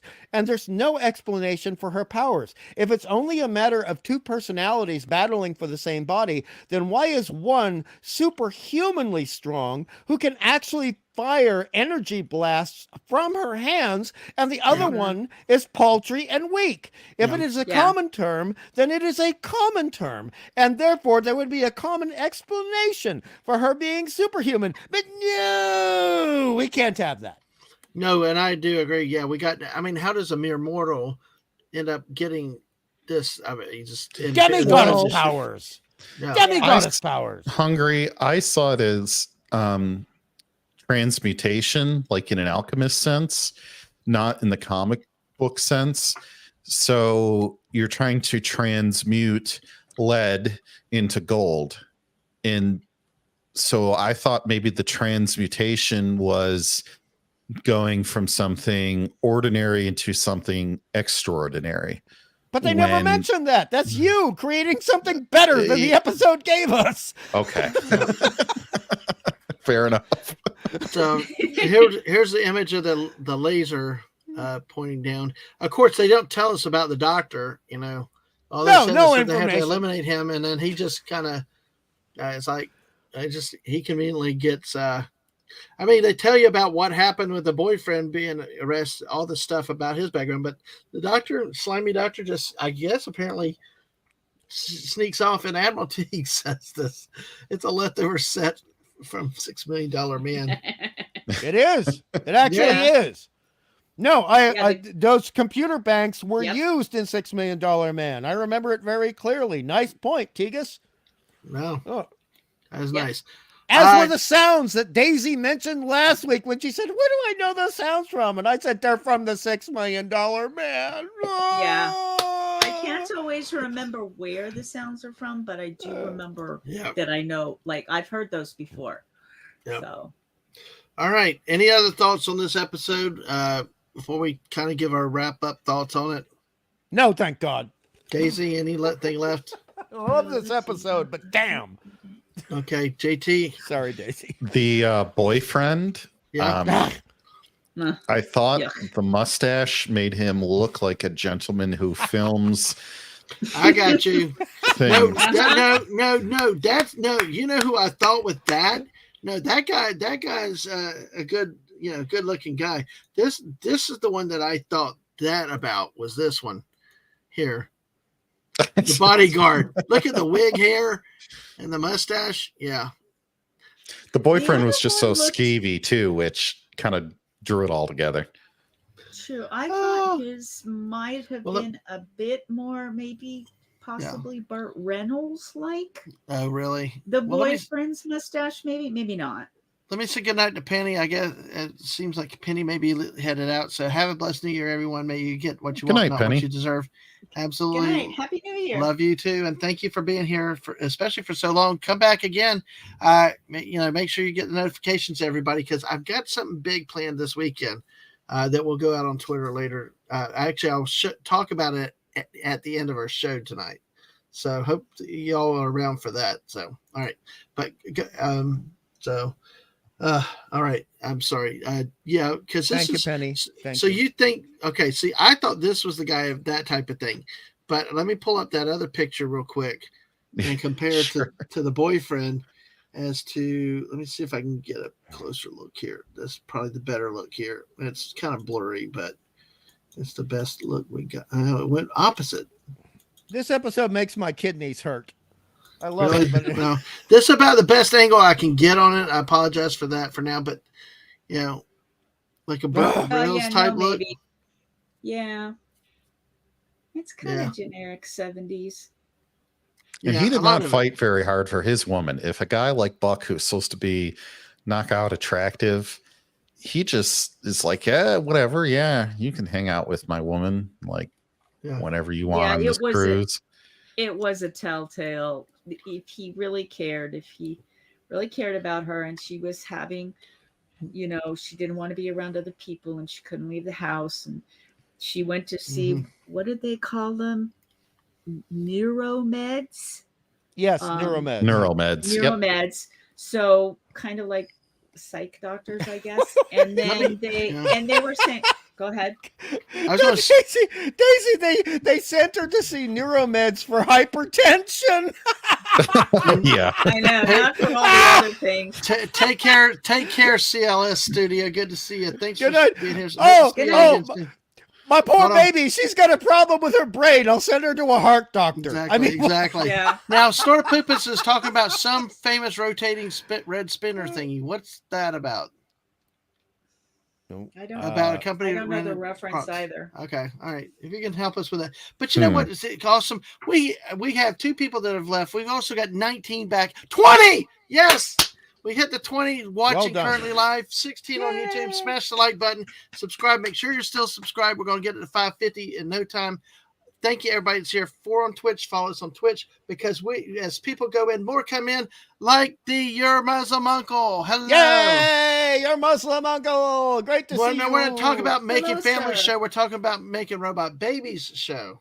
A little bit of difference, so. Oh, dear. Good to see you. And Max Redstone. Max. Spinners? You mean someone fidget spinners? Good to see you, Max. 7 days inside how to Yeah, Twitch they only rent the fidget spinners. You can't keep them. Yeah. So for all our complaints, the thing is, it is a very entertaining and compelling episode, but it has its faults. It's like it's like dating someone that you find really attractive and enjoy talking to, except for the fact you're fighting all the time with them. Well, let's put it this way. Even though I had some things and thought it was kind of just going through the motions a little bit, it's still, last week we limited ourselves to 90 minutes on purpose. Right now we're at 90 minutes. So sorry. Terribly sorry. No, it's fun. That's just what the show's about, is having fun with that and stuff, and that I think that illustrates, because last week there's no saving Cosmic Wiz Kid. And then oh gosh. So hey, so we're having a fun week this week. Final thought, how would y'all grade it? I mean overall, I know we don't do grades specifically, but overall, Daisy, what was your assessment? How well did you enjoy it? I was typing. I actually enjoyed it. I'm serious, just typing to chat. I don't type and chat at the same time. I actually enjoyed it. I mean, yes, obviously it sounds like we were ragging on it for 90 minutes, but I enjoyed it. There were obvious things that were like, the dance things were silly and some of the tech, but in general, I enjoyed it. I mean, I liked it better than last week. I'm not sure that's saying a whole lot, but Exactly. But I liked it. I found it entertaining. Yeah. Okay, JT. Gosh, I would say, yeah, it's a James Bond adventure with some Austin Powers cheekiness in it. It was fun. It that's a lot of cheekiness. You mentioned that before. Robot cheekiness, yeah. Lots of cheeky, yes. I would give it 4.5 booties out of 5. Okay. That kills me. Okay. I will tell you, it made me want to get up, if I still could get out of the wheelchair, and go turn some disco music on and do the bump. Yes, there you go. That's a dance move, people. Yeah. Yes, it is. Okay, Hungry. What do you think? Okay. I get very specific. It's just my way, but my penchant, to use a French term. But we don't use French terms. Find English. No, I'm just kidding. Okay, only English. The thing is that I give it an A+ for effort, and I give it a B- for execution. Right. Okay. Mm-hmm. All right. Let's move on to the next. No, why do you give it such a low grade for the execution? What brings it down? Specific points. There was a certain amount of laziness in the script. I brought up the transmute thing. Also, if you're going to bring up a neurological or psychological issue for 2 people living in one body being so disparate, you need to provide a reason for that. You need to provide some provenance for that. And there was no provenance in this episode, where they have had provenance in the other episodes. If they never had provenance in the previous episodes, I'd let it go. But they set themselves a standard. There was a standard with the good episodes that was set up. And when you look at some of the costumes, oh, dear God. I mean, jogging pants, a singlet, a tank top that you could go and buy at the time of the episode.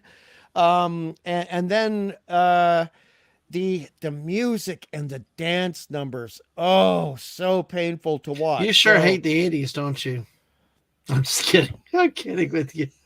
We'll talk later. We'll talk later. But no, but yeah, I like what Buddy said. It's a bit vapid, but it's fun. So, okay, I can understand how those things pull down. Daisy corrected it before I could. Good Daisy. Vapid. The word is pronounced vapid. Vapid. All right. So, but hey, that's I just think it's a really, really good thing. So, yes, you are. I really, you guys are awesome. We're back to 20 people here. Make sure y'all hit that like button, folks. It's just so great. But like Buddy here gave his opinion on the episode. If you're in the chat and you remember this episode, or if you've seen it recently, feel free to say what you think with it. Like I said, I felt like it was kind of a filler episode to me in a way that it didn't continue with Ardella or the space, the real threats against the Earth. It's just like it happened to be just. I didn't get the point of Queen Cosmos or Miss Cosmos or whatever because why would you be on a damn cruise ship for 3 weeks if you're paid? I mean, it's like, and then you have no security, huh? Yeah. It's like, is it paid no security? Opportunity? Well, but then again, it's like, God, there's so much other stuff that you're missing out on. I had a problem with the concept of the episode from the beginning. I didn't like that it didn't have the defense of the Earth type stuff. Or a threat to people so much. It was more of a specific person type threat. So I that's where I really had a lot of the episodes. I've started doing things like the other night with the missus. We talked about out of buckets of popcorn when we talked about Gojira. And you said that correctly. And you learned it so quickly. Thank you. No problem. But I would say I call this one probably 2.5 out of 4 boxes of popcorns. Not bad, but just not really enough to excite me about it. I mean, all the shooting out of the hands. Oh my gosh, where, like you said, where did that come from? How did they get the supernatural strength and powers? There's a lot that for my brain to reconcile around it, I just couldn't do. But hey. But not a bad, definitely not Space Age Whiz Kid or anything like that. No. So, with that, folks, let us now move on to, let's see. Poor Gary. Poor Gary. I mean, he got a bad script. It wasn't his fault. I agree. Whiz Kid was not his fault. I agree, but the thing is that they tried to have him doing adult lines that really, I think it would have taken great actors to pull off some of those lines. So, there was a lot there that was just really the concept of a child, even if he's 500 years old and he's a genius, you're not going to make him the president of your planet. No, you're not. So. Unless you're the Pac-Leds, in which case that would happen. Okay. Teague, hold your horses. This is the tease. This is the tease to make you have to wait. We're moving. No, we're not moving yet. Oh, we're not moving yet. No, you're not. I was hoping. He's here. No, exactly. It has sun diving. We know that, but hey, here. No, we keep the aliens' hands off everything. Did we get an explanation for what the red spinners were, or I'm about to show that. I am about to show that. This is why I love my audience. Jess is not here tonight, but we get Wes Cagle, Jess, and the great Snortopoopas Kuber is coming through with something right now to explain the mystery of the red spinner thingy. Okay. I want to show that, but I've got to bring it up very carefully because it's coming through Twit-Twat. So I want to do this very carefully. So don't show everything from your Twit-Twat. That's what I call it. Okay, you know what? Wait, let me explain why I call it that. It's full of twits and twats. I don't know if I need to laugh tonight or whatever, but the way that just sounded is like, don't show all your Twit-Twat. What? Yeah, don't. Oh my, I'm blushing. Oh, great. All right. So anyway, That's not what I meant. I know. I'm being. Hey, Daisy, are you looking at a Georgia O'Keeffe painting as you're saying Oh this? no! Oh no! Oh. All right. Daisy and JT get it. All right. I don't know who that actor. This, my friend. Cool. Oh, this, my friend. Here we go. Red spinners. Is the red spinner thingy. Okay. You know, Hungry Boy, I want to talk airplane, and we need to do that among a bunch of other movies one night. But I think you said maybe the better was Airplane 2. yes, I agree. Right there. Those are in Star Trek: The Next Generation. Well, yes, they were. There's Airplane 2 with William Shatner there. Right. The man is gone. I knew exactly what he was talking about the moment I saw this. Like, oh, those. Yep. Yep. I said, there's the red spinner thingy. Thank you, Snortopoopas. Oh. Thank you, Snorty. I'm sorry. Thank you. Someone in chat, Phantom Outsider, on point. He says also, how much do you think a transmute's DNA would be worth on the open market? Asking for a friend. Precisely. Yeah. Yes. So they were after hers because she was, quote unquote, the most perfect specimen in their quadrant. But yeah, if there aren't a lot of these people who do this, that would be worth a great deal, I would think, as well. More, Daisy. You're right. You're right. More. But see, they didn't even explore that option. They just nope, they didn't. Yeah. But they're not comic book people, and Fanti is old comic book people, like I am. Fanti loves the Silver Age and the Golden Age as much as he well, I don't know about the Golden Age, but as much as he loves the Bronze Age, etc. And he's read all the comics that I've read, and he understands these kind of things. Where if you look at somebody whose DNA could be taken to create 500 people that could do what Sabrina does, I mean, okay, she fails because she's one person on a cruise ship. But imagine if you have 500 Sabrinas and they're all properly trained. That would be devastating. Devastating. Yes. If they could switch. Well, and one of the remarks was it's not always just two entities. It can be more than that. So if you could shift into 4 or 5 different looks and you could control it, that would be amazing.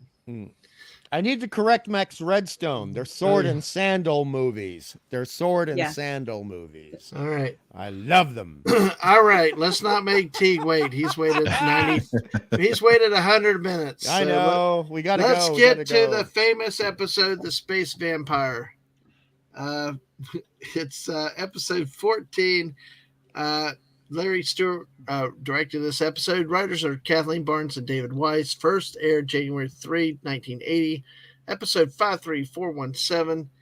The synopsis is Buck and Wilma arrive at Theta Station to have Twiki service, but soon a freighter collides with the base.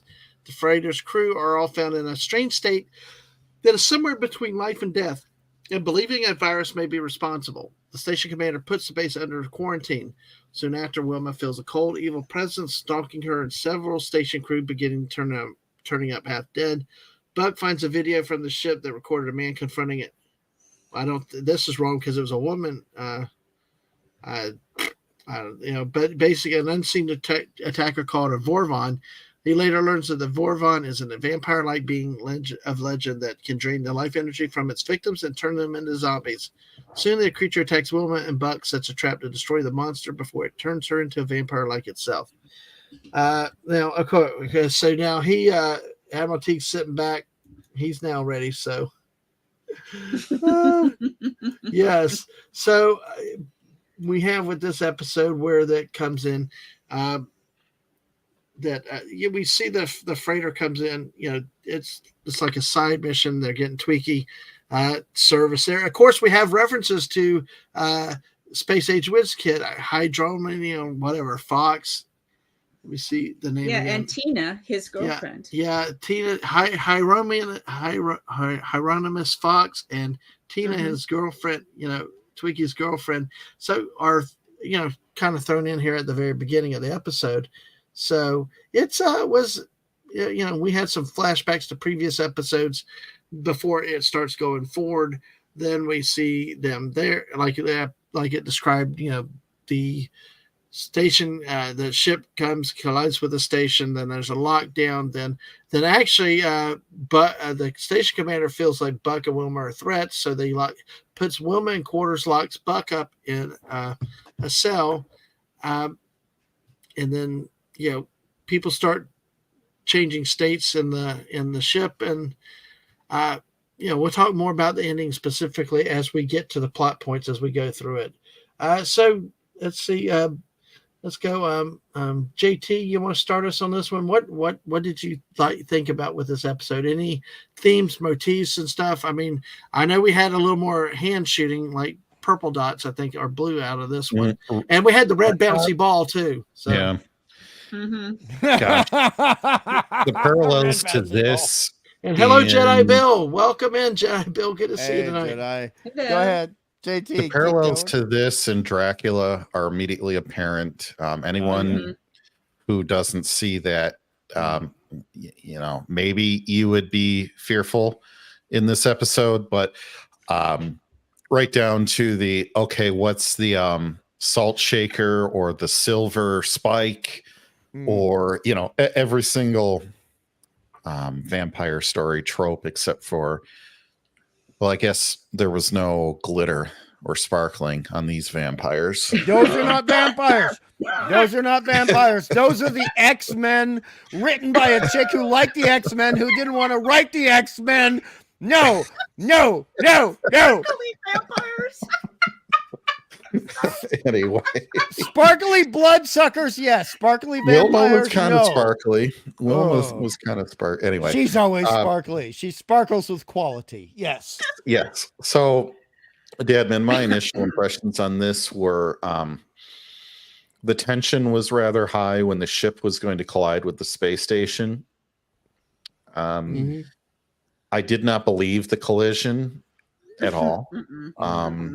Space is vast, and a perfect collision course that a space station would not have an emergency evasion system or a deflector shield.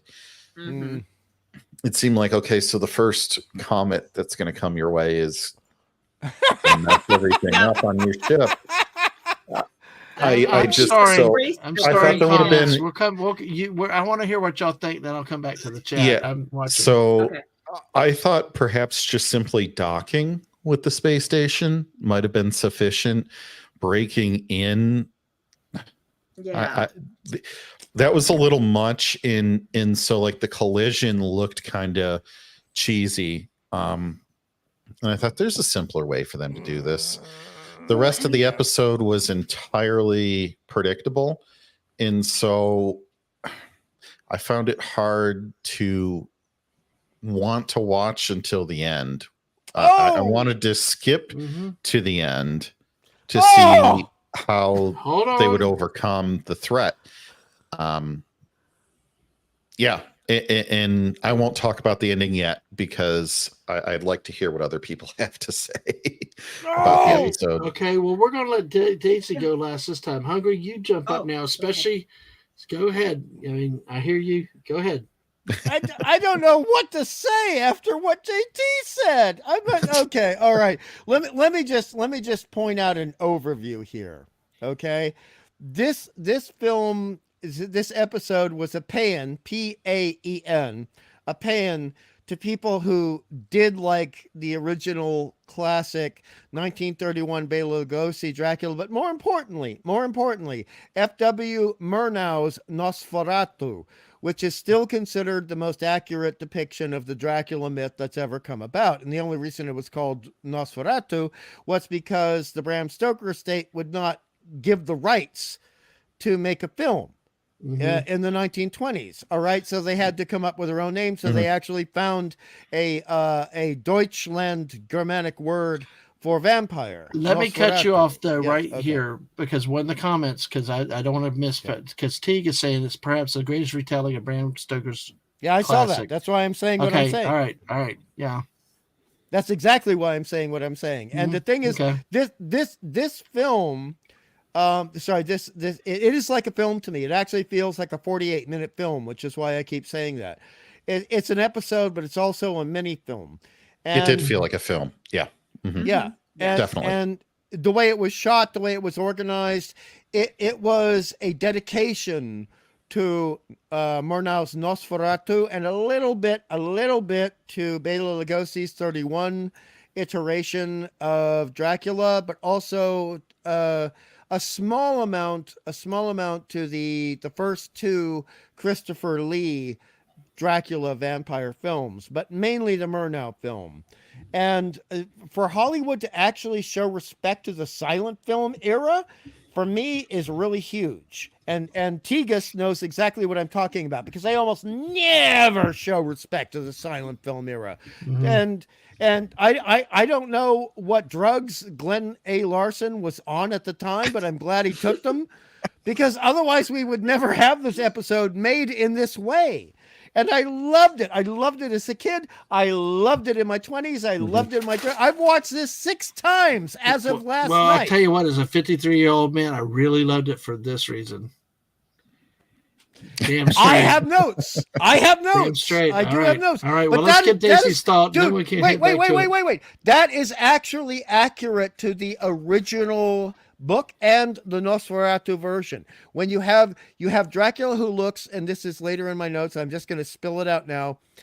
Everyone except the person that the vampire falls in love with is food. But the person the vampire falls in love with is a potential mate. M-A-T-E. And that was presented very clearly in this episode. So really, I missed that then for some reason. You don't watch monster movies. You watch some monster movies, okay, but you're not a monster guy. Well, okay. Well, let me stop here, Daisy. I'm sorry. Let me try to explore this a little bit. Maybe Daisy. This will clarify. No worries. Because see, I was trying to figure out why the heck he made all the other zombies, but Wilma was not a zombie. She was different. That's what I thought he was trying to take on, like a Sith apprentice, to have a No, did you see Wilma in that outfit? I know. I like this comment right here. Her whole mannerisms. It's like she also did not have the same dark marks that everyone else had. Right, exactly. Right. Mm-hmm. And that was the key. And he said, once I need you, I won't need anyone else for a long time. That is vampire romance. That is that is classic before 1979, before Salem's Lot. Sorry, that was 78, I think. Before the modern vampire, when you look at the classic vampire, that is the way that vampires romance, to use it as a verb, somebody else. Okay, they're perceiving you can be with me. They're perceiving that you can be on my side, alongside me, and that I can enjoy existing alongside you. It's a very different situation to anything we've seen in Buck Rogers up till now. Okay. All right, Daisy, any thoughts? Opening thoughts on this show, this episode? Well, I'll just go off of the two that and JT and Hungry were saying. So as far as what JT was saying, the opening, you have this very sophisticated space station and a ship that's not being piloted, and you can't hail, nothing's happening, and you let it run into you. I'm like, okay, there's got to be a way to stop that ship. And then the running into the space station looked very cheap. And then they made a comment that the outside of this space station could self-heal and would do so around the ship that had crashed into it, so that the air inside the space station would not escape.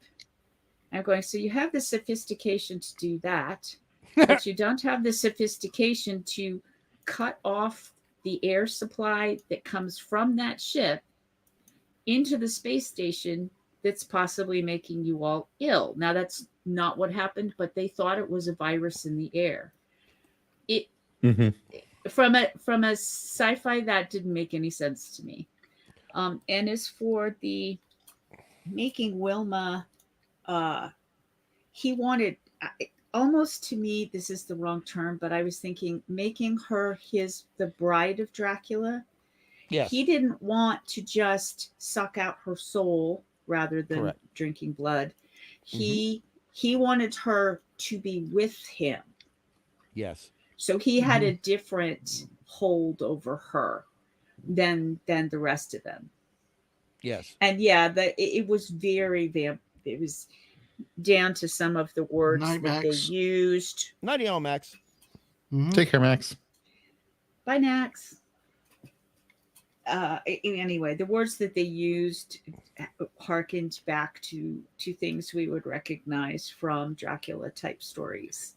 The red eyes, the having she could see him and he could look her in the eye and draw her in, and those kinds of things.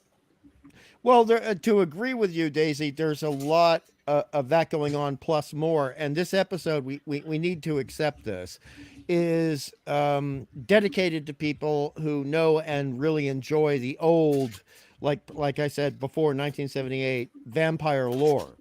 And there's a lot in this episode that goes into that.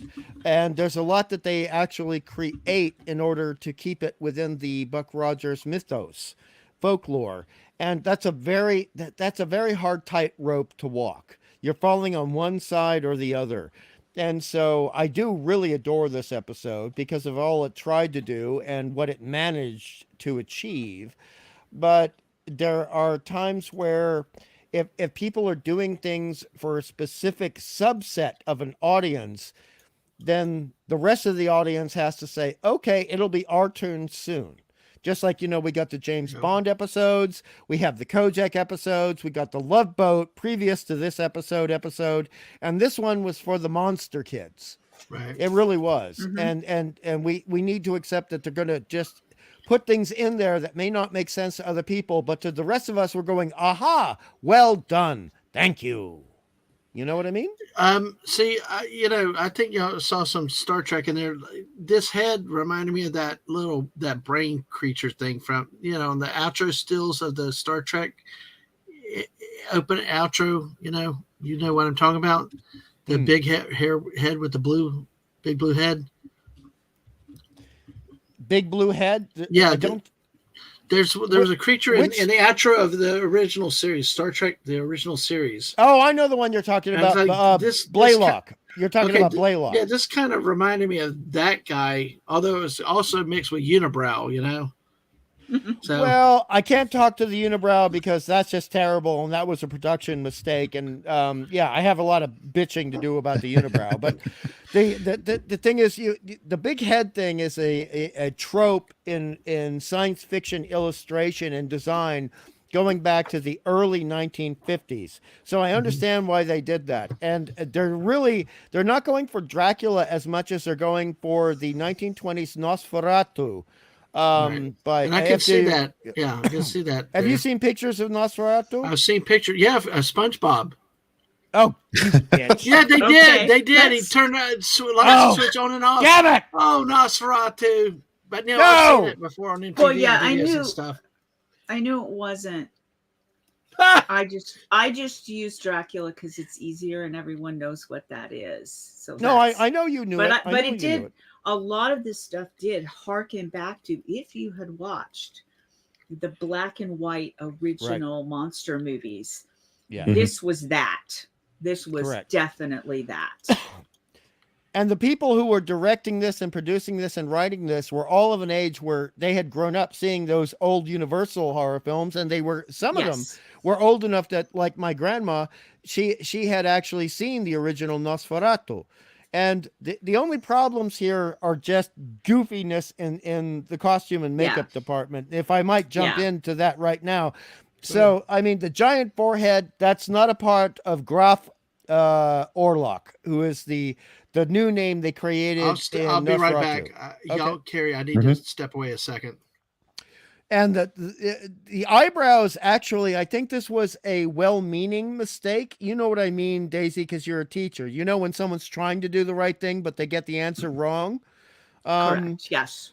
So the eyebrows were distinctly described by Bram Stoker in his novel. And so the eyebrows of Dracula and all Romanian or Transylvanian vampires are supposed to be very distinct. But there's a limit to how far you go, as we're seeing here. There's a slight limit. Yes. Distinct. Prominent, yeah. Mm-hmm. Yes.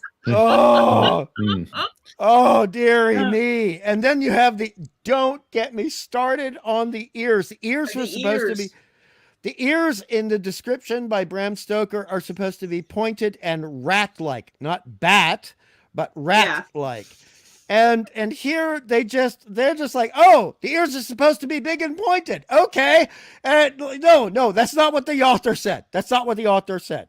And so you see the ears in Nosferatu, and they are perfect. Now, Bela Lugosi, they didn't mess with his makeup at all because he was considered one of the... He actually, I don't know if you know this, he did the stage production of Dracula before he was chosen to do the film version in 1931. And at that point, he was considered one of the sexiest stage actors, theater actors in all of Europe. And movies were still just barely taking off compared to stage at that time. So you have a situation where, look, it's like Wilma Deering, do not cover up her face like we talked about in the previous episode. This is our moneymaker. Don't cover up Bela Lugosi's face. But the real Dracula did not look human when he is first encountered. And oftentimes he still did not look human afterwards. And I think they went, oh, he's not human. And they sort of went for the gold medal a bit too hard here. You know what I mean? Mm-hmm. Yes. I kind of took that as okay. I mean, yeah. I mean, you know so much more about the horror movie type stuff, Hunger, than I do. I saw it and I said, okay, I know what they're going for. Yeah. All right. It's playful 1970s TV show. So are you telling they're going to be legally distinct. Are you going to tell me nothing about this visual bothered you, at least in the slightest? I wasn't the craziest about the ears from like a practicality standpoint. I thought they were on backwards, down. Yes. But the brow and the head, I was like, okay, yeah, it's enough different. You know, it's the Paramount versus Viacom 25% different filth track difference they had to do, right? Had to add that in, but I agree. Yes, absolutely agree. Yeah. Yep. I just wasn't as critical of it as you, I guess. I don't know. But again, I didn't really enjoy having a vampire episode on the show. And I didn't appreciate, to the level that you may have been, some of the things they were doing either. Mm-hmm. I mean, honestly, I'm complaining, but that's to be fair to the show, because as Teague says, it's not an echo chamber. So we must not be an echo chamber with each other or the chat, but we must not be an echo chamber with the people who produce the material either. Yeah, exactly. So, yeah. And I got a lot to love about this episode. Sorry, Daisy, go ahead. I'll shut up. Well, that's okay. I was going to say, I appreciated what they were going for. Have seen the old monster movies, the Universal monsters. And so I appreciated that. However, I would not say this was sci-fi. This was more like science fantasy, because vampires are more, to me, on the fantasy side. That those kinds of creatures of the night and that sort of thing, as opposed to science. Now, they did a very good job of trying to make it as sciencey as possible. This is an alien species. This is what it does. We're going to drop cutesy things like it's from the Romani star sector instead of like Romania. Yeah, that's in my notes. Right. They did some very cute, clever things to try to say, okay, we're just going to set this in space. But to someone who's more sci-fi-esque, I was like, to me, this is not really science fiction. It's more science fantasy. Science horror plus fantasy, I would say. But I agree with you. Yeah. And that's why I was saying earlier, this was done for a subset of the audience. And I'm that subset. So I do love this episode. All right. But I recognize and I accept and I agree with every problem that you and JT have listed. I really, really do. And I have to say, if someone's doing something nice for me and it's not including other people, I have to say thank you and move on. You know what I mean? Mm-hmm. And so for this episode, I say thank you and I move on. I have my points about why I love the episode, but there are parts of it that I don't like, but for the most part, I love it. And I'd like to hear more from you and JT on these subjects, because I'm getting the impression you're not really horror people per se. Correct. I'll watch a horror movie, but I'm not hunting it down either. Oh, I hunt it down, baby. I hunt it down every week. I'm sure. But my two favorite genres are science fiction and either sci-fi horror or supernatural horror, which are two subsets. And to have them do this episode so respectfully with such limitations in 1979 meant a huge amount to me as a kid and throughout my entire life. I really love this episode. All right. I had a couple things that I did like about the episode that were kind of ancillary to this. One of them, the doctor back in New Chicago has a red Wrath of Khan like uniform, which, I don't know how else to describe it, but I think it looks sharp and I think it looks more appropriate to the job that he's doing. I didn't like it. I mean, the red was a stunning clash to everything, because everything's so white and clean there between the uniforms and the walls and all that. The red was why it worked. That's yeah, why but it worked. It didn't for me, because it was such a clash. It's like completely opposite. But go ahead. I mean, and that's part of the reason I liked it. Another thing that I did like is that, I'm trying to go through the episode here on the PC, trying to find a way to better describe it. But the space station looked very much like a space station I'd see in Star Trek. Whoever built it, I thought, did a nice job. And I thought they did a nice job on the show of portraying that they were on a space station the whole time. Sometimes atmosphere like that goes unappreciated, but if you feel like you're just in a back lot somewhere, the threat of a vampire or a disease where you're trapped isn't necessarily felt like it should be. And so I thought some of these things that may not be quite as in your face were done rather well, in the fact that you can tell they didn't spend much budget on this episode, and they didn't need to either. Except the one thing I'll say that kind of made me chuckle were the arcade machines in the lounge on the space station. Kind of made me chuckle, because I mean, they had no way of knowing, right, that you wouldn't have those going into the future, right? That an arcade would be something that would become obsolete. But I did chuckle, and I said, okay, that's kind of fun. Lastly, my thing about him getting launched into the sun, I mean, it technically works, but him looking at a star, they have tint on those on the starships, right? Yep. So he would have been shielded from the negative rays that would have done it. But he's a vampire. I get it. He's looking at the sun. Whatever. No. I don't want to be too hard on it. Well, either way, it crashes into the sun is obliterated. So I mean, I want to make JT feel better about this, like he felt better about a certain aspect of the previous episode when we were talking about Hot to Trot, right?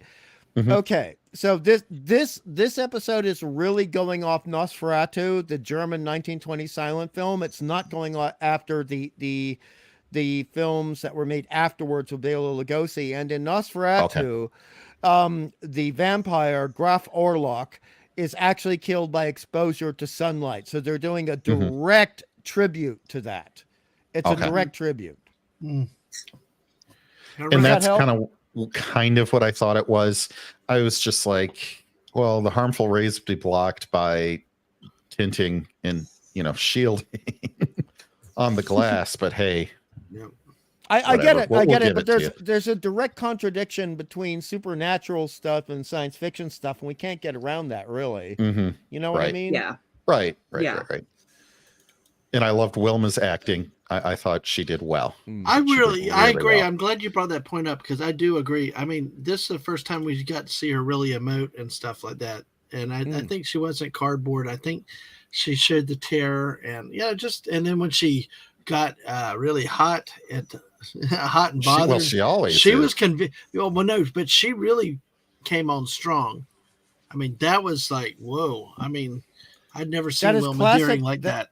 That's classic for the early vampire genres, not just Dracula, but this also includes other ripoffs of Dracula and other vampire stuff. So the idea that the person who is possessed by the vampire suddenly has a massive, shall we say, primal or feral instinct influx, that has been common ever since the 1950s. Right. And that was an accurate thing to do in this episode. A very accurate thing to do. Absolutely. I thought she was really beautiful in the peach outfit. Although they did this weird thing again where they make the belt just like one loop hole too tight. Wasn't this a second episode in a row where she had the peach outfit? Because I know she had the purple at one point, but I've seen that peach outfit somewhere before, haven't we? It comes around a lot in this show. It comes. She really looks nice. It's a good color for her, I believe. Mm-hmm. Oh. Mm-hmm. Better than I like it better than the white official New Chicago Force uniform. Yeah. White. Exactly. There's very few people on which white looks good. No, true. And I don't think it works for Buck or Wilma. No, personally. Yeah. All right, you guys talk for a moment. I got to open a window. All right, I'll open that window. Hey, we got 16 people still with us here tonight. We got JT Kirk, Hungry Boy, and Daisy Blossom with us, and 16 people, 3 on the Twitch side. Make sure you follow us over there. 13 still here on the YouTube side. Make sure you hit that like button, subscribe, and I tell you what, make sure you're still subscribed. Weird things have happened lately around various channels I've seen multiple times. Stay with us, and this is just a sample of what we do. The next couple of weeks is probably going to be a lot more sporadic and like squirrel chasing type random stuff. This is probably the only program I've got that's going to be a scheduled regular program for a bit. Only because our anniversary is in January. We got some potential plans to hit the road. Some things we're looking forward to, and with the missus coming up with her channel, we're kind of taking a breather after busy college football season. But we got these great friends here willing to review and talk about Buck Rogers in 25th Century, and I'm glad we're doing 2 episodes a week, my friends. Some better, some not so bad. I think Teague said earlier, so they're kind of hit and miss, up and down. Yeah, I like any series, but I will say there's really not been one bad stinker clunker. That was a complete stinker, but there's still some interesting ones out there. Cosmic Whiz Kid. But it's still, I've seen the worst. I've seen worse. So, but yes.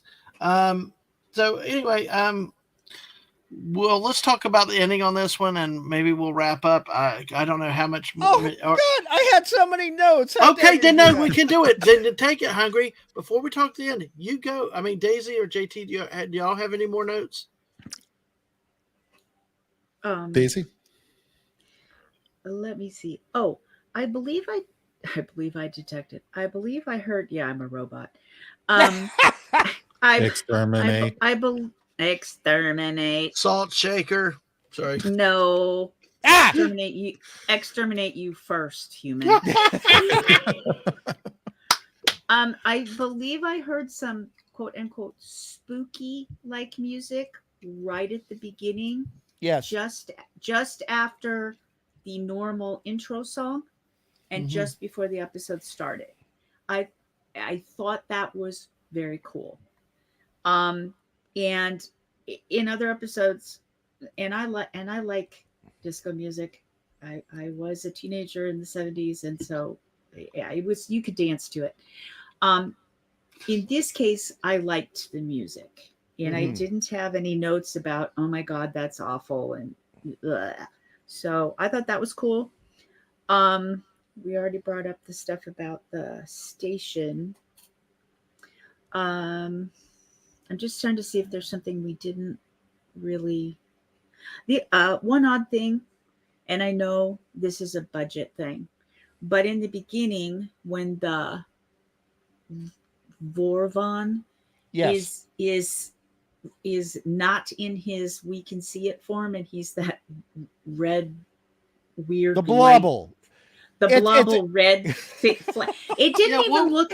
It looked flat. It didn't even look 3-dimensional like I know. Like it looked like this flat red, and nobody could see it flying around. And I'm going, okay, well maybe you can't see it in that form either. But if you can't, it was weird.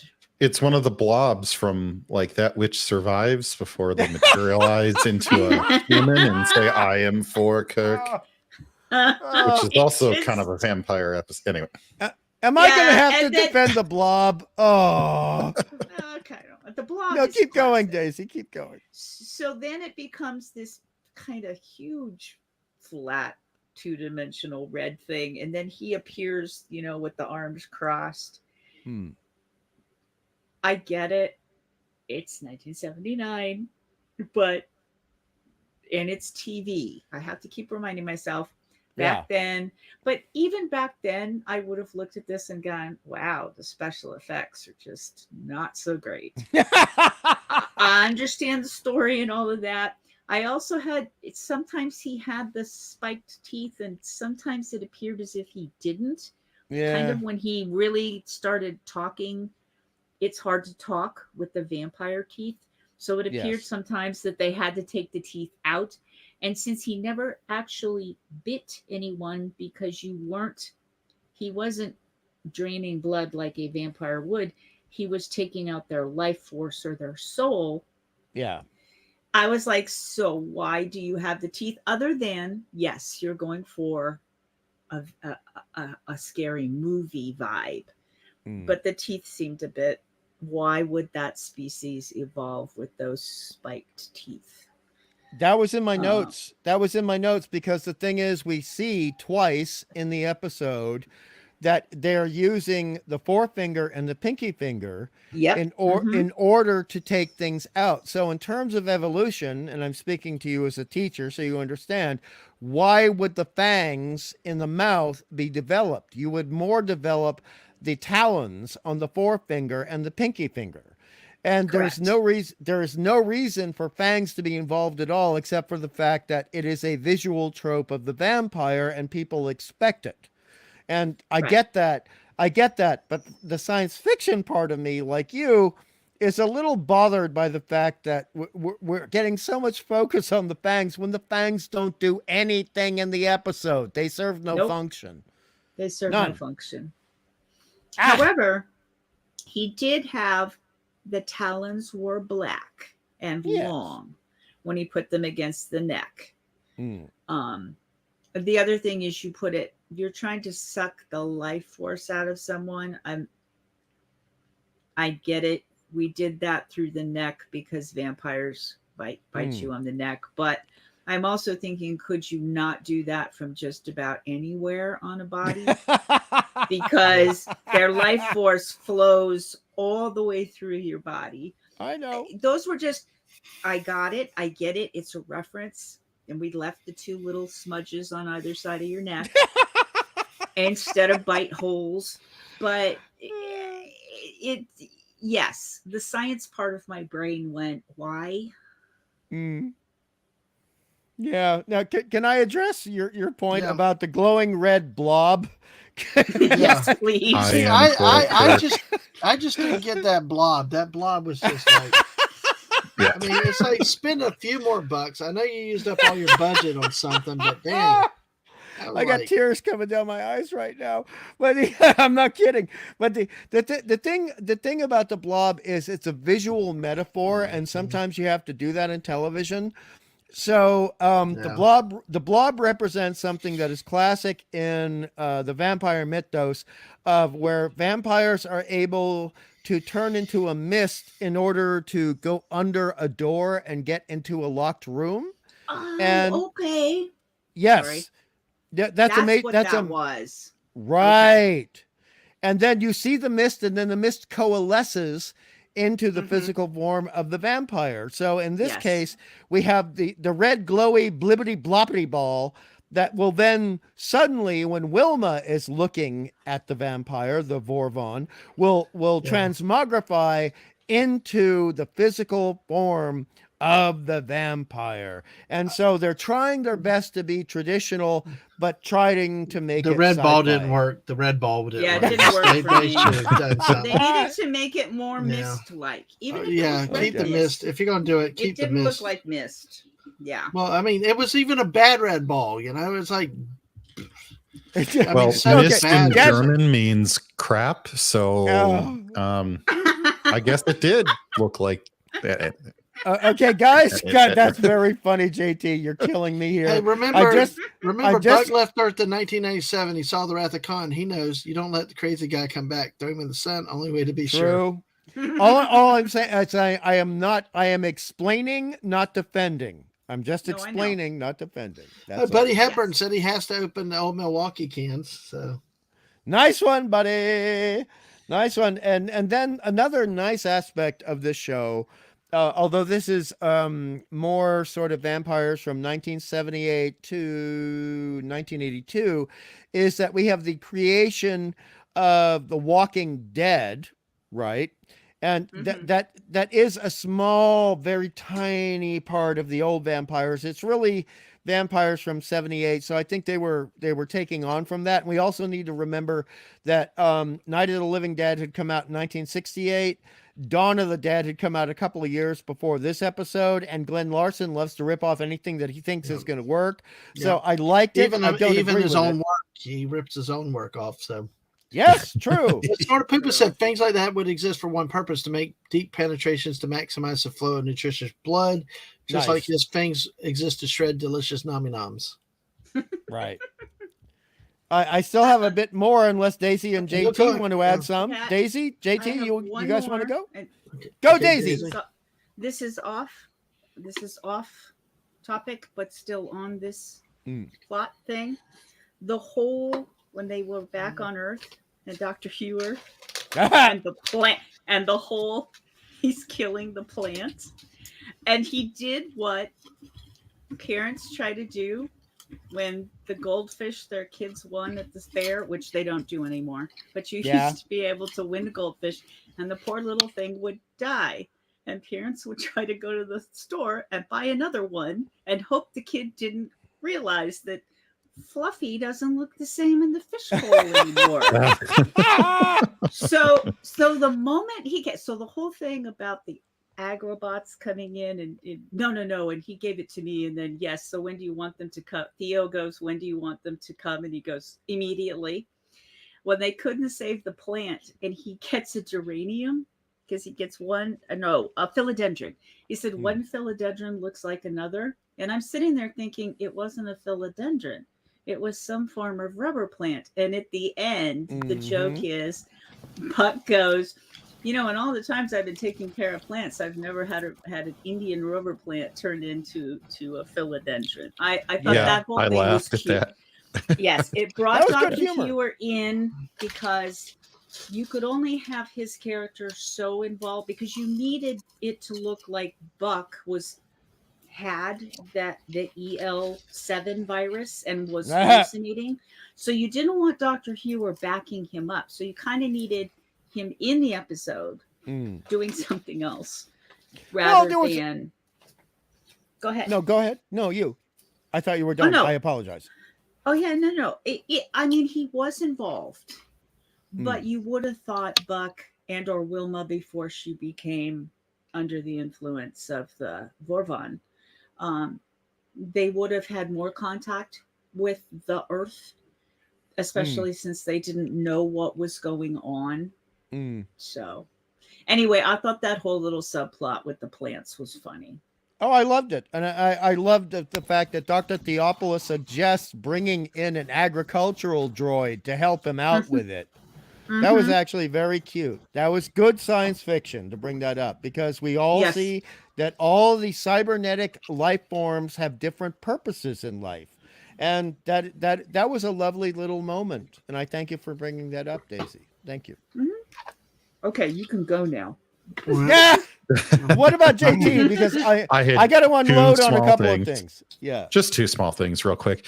One, they kept saying Vorvon, and I already said on the side chat here, I kept thinking Vorgon from Star Trek The Next Generation, which is a totally different alien. So I was like trying to unprogram my brain on that one the whole time. And then let's see. You took the plants one. That was the second one on my list. So sorry. No problem. Well, regarding the name JT Vorvon, and this is because like I'm horror geek. Vorvon comes from Vorvalika, which is a Slavic variation on the Greek, which is Vraikolokos. And I thought that was a nice touch. So this is a classic science fiction trope where they take a name that they think a lot of people are going to know, or some people are going to know, and they modify it slightly. So Vorvon is actually very accurate. I tried looking that up. I could not find Vorvon into English. I tried to look for the translation. I did not know what it was referring to. So thank you for that, because I'm always on the lookout for them being cheeky like that. So yeah. Well, I looked up Demeter, the name of the ship that crashed in, and that's the Greek goddess for the harvest, which I thought was clever. Very.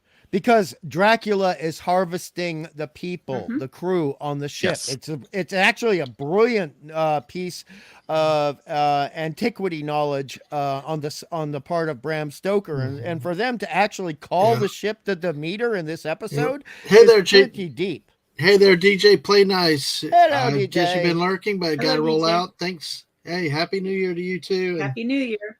Yeah, we got a great crew here, so thank you. You rock too. Thanks for being here through it again. So everybody, make sure you hit that like button, subscribe. Make sure you're still subscribed, and then we don't make Hungry have to work 24 hours a day. So hey. Okay, now if you're gonna say that, I got one more note, and then we're done. Okay, one more note. That's cool. Cool. Wait till I have plans for this weekend, but go ahead. One of the things that was really nice in this was that number one, we had two writers on this episode, a male and a female, who both had significant genre background in terms of television writing, and they added the fact that a lot of what is being told to us as the audience is coming from the journal of the captain of the lost ship of the Demeter, and explaining, some people are getting sick. We don't know why. Oh, more people are getting sick. We don't know why. Oh, we're all dead. We're screwed. And that goes right back to the original Bram Stoker novel and the Nosferatu, but they left it out of pretty much of the Bela Lugosi 1931 Todd Browning directed film. But it was lovely that they included that, because it felt like a little pat on the back for people who like monsters. It's like, yes, you love science fiction, but we know you love monsters, so here's a little thing for you. And I thought that was just adorable and sweet on their part. Very nice. It's just like with a sci-fi show. If they get nuclear physics correct, it's a nice ad. It's a nice little bonus, If some of the science jargon actually means something, it's lovely. It's wonderful. Yeah.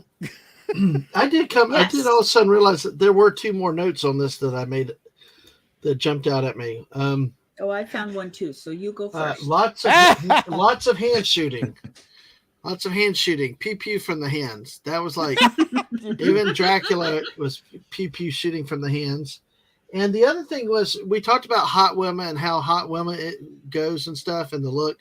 But actually, did you notice the voice when she was in the cell? Yes. It was like Zool. I made a note, voice of Zool.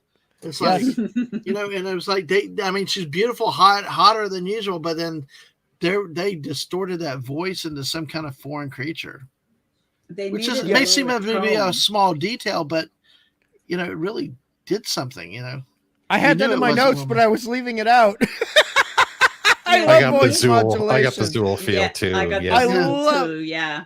Voice modulation, and this is before Zool. This is years before Zool. Yeah. And so the fact that they did the voice modulation when places like Hammer Horror did not have the technique to do the voice modulation is wonderful. And I thought, thank you for bringing that up, Dadman. Thank you very, very much. But Snorty, I have seen Isle of the Dead twice. I love that movie. It's very subtle. It's very slow for most modern people under the age of 54. But it is a delightful film and does involve the Greek idea of the undead that prey upon the living.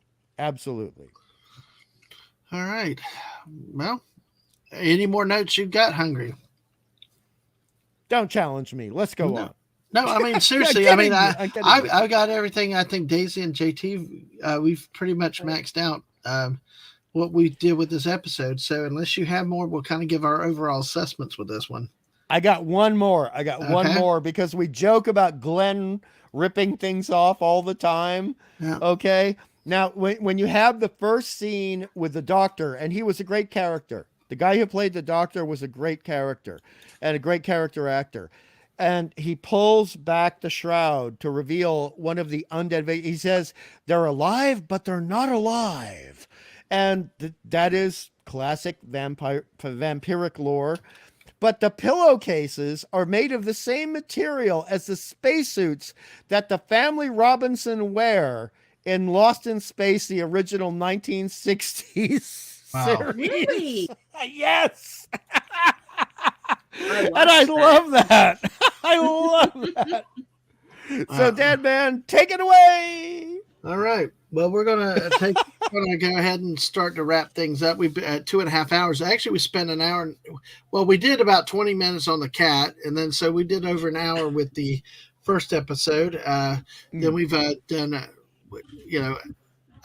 I'm about an hour here on Space Vampires, and hopefully Admiral T got his fill of it. So if not, feel free to share a few more opinions here at the end. Daisy, do you want to tell us what you thought overall with this episode first? How did you grade it? Say like if you put on a box of popcorn, because that's kind of what I'm doing. How many? 4 being the most, one being the worst. At least, I mean, where did you find it on a scale? 4 popcorns. Oh, okay. My brain works in A, B, C, D, F. Nice. Sorry. Okay. I would have 2 grades. Okay. As science fiction, I'm going to be a nice teacher and give it a C. You tried. I see what you were going for with the sciencey stuff. Some of it was cool, but however, as what I would define as science horror, so horror type or fantasy happening in a space-like environment, I really enjoyed it from that perspective. So I would give it between a B+ and an A- on that. There were a few things that were but I could overlook that because it is a TV show. It's supposed to be science fiction-y. We can only do so much. So those would be my grades. I'm sorry, I don't do popcorn. No, that's fine. That's fine. It's fine. I mean, that works. All right. JT, how would you rate this one on whatever scale? Sure. I would give it, I'd say it hits, gosh. My problem is the original series of Star Trek, That Which Remains, I believe, touches on the vampiric topic much better, with a better looking vampire, by the way. So if I were going to watch the two again, I would watch not this one. Yeah. Overall, as an episode on Buck Rogers, I could tell they tried. So I don't want to be super mean to it. And maybe horror's your thing. Maybe it really is. To me, or for me, it's not. I would give it I would give it about 7 Twiggies out of 11. Okay. That's an interesting basis. 7 and 11. That's Yes. kind of odd. Well, okay. It was a convenient choice. Yes. Okay. Yeah. Exactly. All Dad right. jokes coming out over here. There you go. We still got 14 people with us, so we're going to be going a few minutes longer. At least 14 on the YouTube side, 3 on the Twitch side. So, all right, Hungry Boy, how do you see this? Okay. Wait, This on a scale of 1 to 10, I give this episode a squirrel, according to Nice. Snorted Poopa's Cuber. Nice. So go. Okay, go ahead. Sorry. I can't give it 2 ratings like I gave the previous episode, because this episode was made for kids like me, and therefore I can only rate it on a sci-fi horror level and take into account the budget and take into account the limitations. Because I mean, one of the things that I heard a complaint about when I was a kid watching it and talking to other kids is, oh, they didn't put the stake through the heart. That's not a real way to get rid of a vampire. And you know, I said, you need to watch Nosferatu. And so I really respect what they did and all the information they put into it and all the metaphors they put into it. So for me, and I'll do my rating system, which goes back 2 years after, more than 2 years after meeting Clawby. I give this. Let me say sorry. Hello to Mr. Niblick. Hello, Mr. Hello. Hey, Exactly. Mr. Niblick. Exactly. Okay. I give it 4.5 hortas out of 5 hortas. What's a horta? Oh no, you don't know what a horta is? No, what's a horta? A horta. See, folks, this is why I have these people on here. I'm doing this science fiction show. I have no clue what a lot of this stuff is. I'm just a normie, and you know that's why I bring all your sci-fi friends over here. Help teach me more, because I got these 3 people to help me learn some of this stuff, and now I'm learning Bond too. Let's have 50 people on our chest with all you great sci-fi geeks and nerds out there. So, all right, go ahead, Hungry. Sorry. I'm just reminded of when we were talking about Gojira -1, and I'm like, how many Godzilla films from Japan have you seen? And you sort of said, none. None. And so the Horta is possibly the most important monster in the old science fiction Star Trek original series. Possibly, I stress. But it is the most empathic monster. It is the most impactful monster. And so when you do a show like Devil in the Dark for Star Trek, you are really showing respect to people that are looking at the tragic monster versus the awful monster. And Daisy, as a teacher, knows exactly what I mean. You have the monster that is created and put upon by the rest of the species around it. And then you have something that's just bad and born to be bad, right? The Horta is not born to be bad. Whereas this creature here in this episode is born to be bad. And we're glad when he goes bye-bye. And I did like the fact that they saved all the money they had for the special effects, such as they were not at the end. And we had all the light effects going around the Vorvon, and he's just screaming like a little girl, and it's fantastic. I love it. I adore it. So 4.5 Hortas out of 5. All right. Well, I put this one. It's again. Overall, these were not my favorite episodes. I don't know. This guy was creepy. I did like Hot Wilma, and I liked her, even her when her voice changed. So there was a lot to like about this episode. Yeah. I don't know. Maybe it's because I'm not the sci-fi or the horror fan. So then maybe that's kind of where I lose a bit of it. Because I have it also about like a 2.5 out of 4. Wow. What? Okay. Understood. No, understood. It doesn't have a lot for you. It does not have a lot for me. I mean, it's not a bad episode. The ball thing the red ball thing really annoyed the hell out of me. I mean, it was that bad graphically. They should have gone something else. It was so bad it bothered me.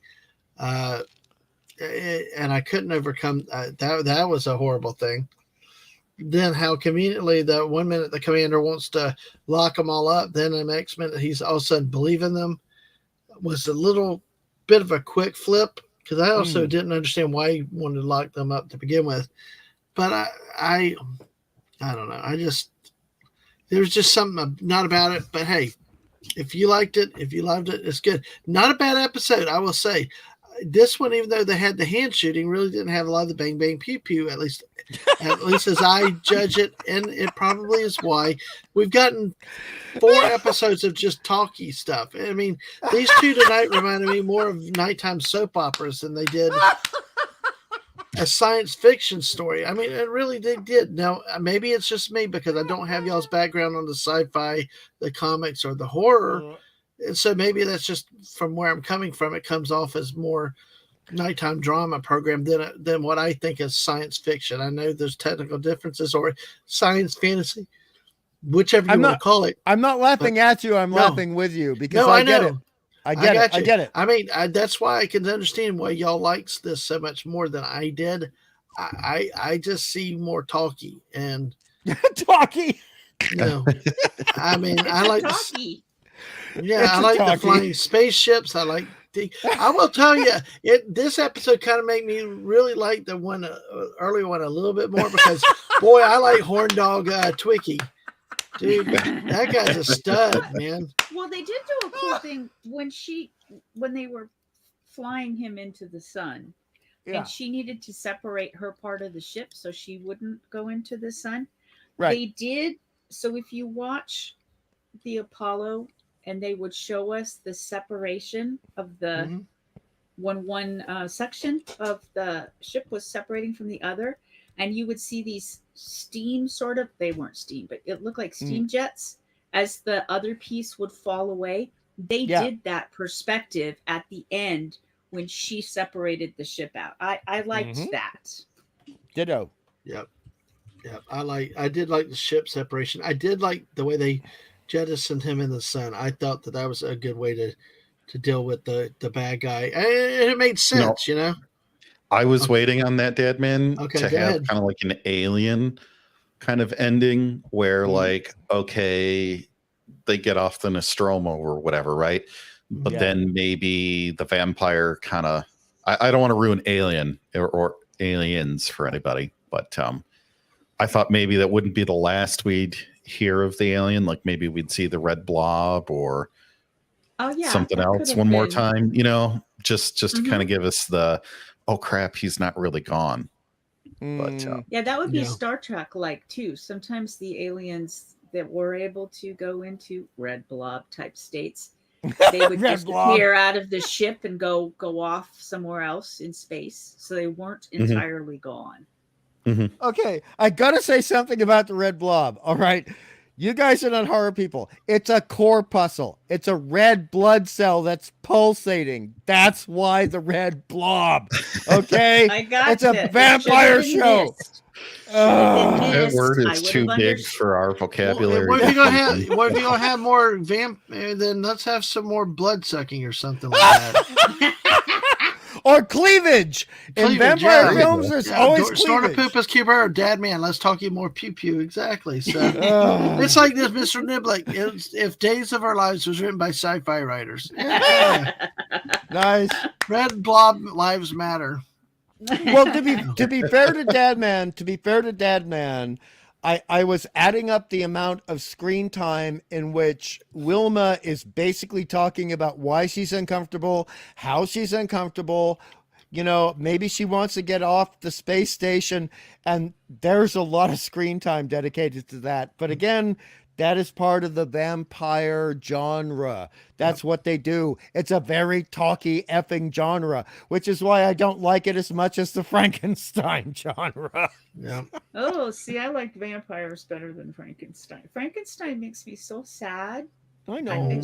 It makes me so sad. I like, come live with me, dude. I can deal with you. Ditto. It's okay. But that's why I like it, you know, because I could be the good uncle to this guy instead of his bad father. Here he is. His terrible father. Master Maniac, Mexico, blood-sucking. Someone called the German vampire. Hey. Yes, nice. Where's Van Helsing when we need him? He was in the show. They had a guy who's the name. Oh, the name Helsing, and the first thing I went was, Van Helsing. I thought the same Not thing. so subtle. Not so subtle. I thought the same thing. So, folks, make sure you hit that like button. We've had a lot of people come in on Twitch, the YouTube side. So, but make sure y'all hit that like button. I forget all the time on other people's channels too. So, Masters, I got to ask all three of you a question though before we finalize our opinions and just leave off this episode. Mm-hmm. Did you notice how well Erin Gray changed her body language after she had been possessed by the vampire? Oh, and she got. Of course, I noticed. Not just the bird, not just the voice, but she really got floozy in a way. She really was getting. She was walked. Yeah, yeah. The hip swaggle, Daisy. Mm-hmm. The hip swaggle.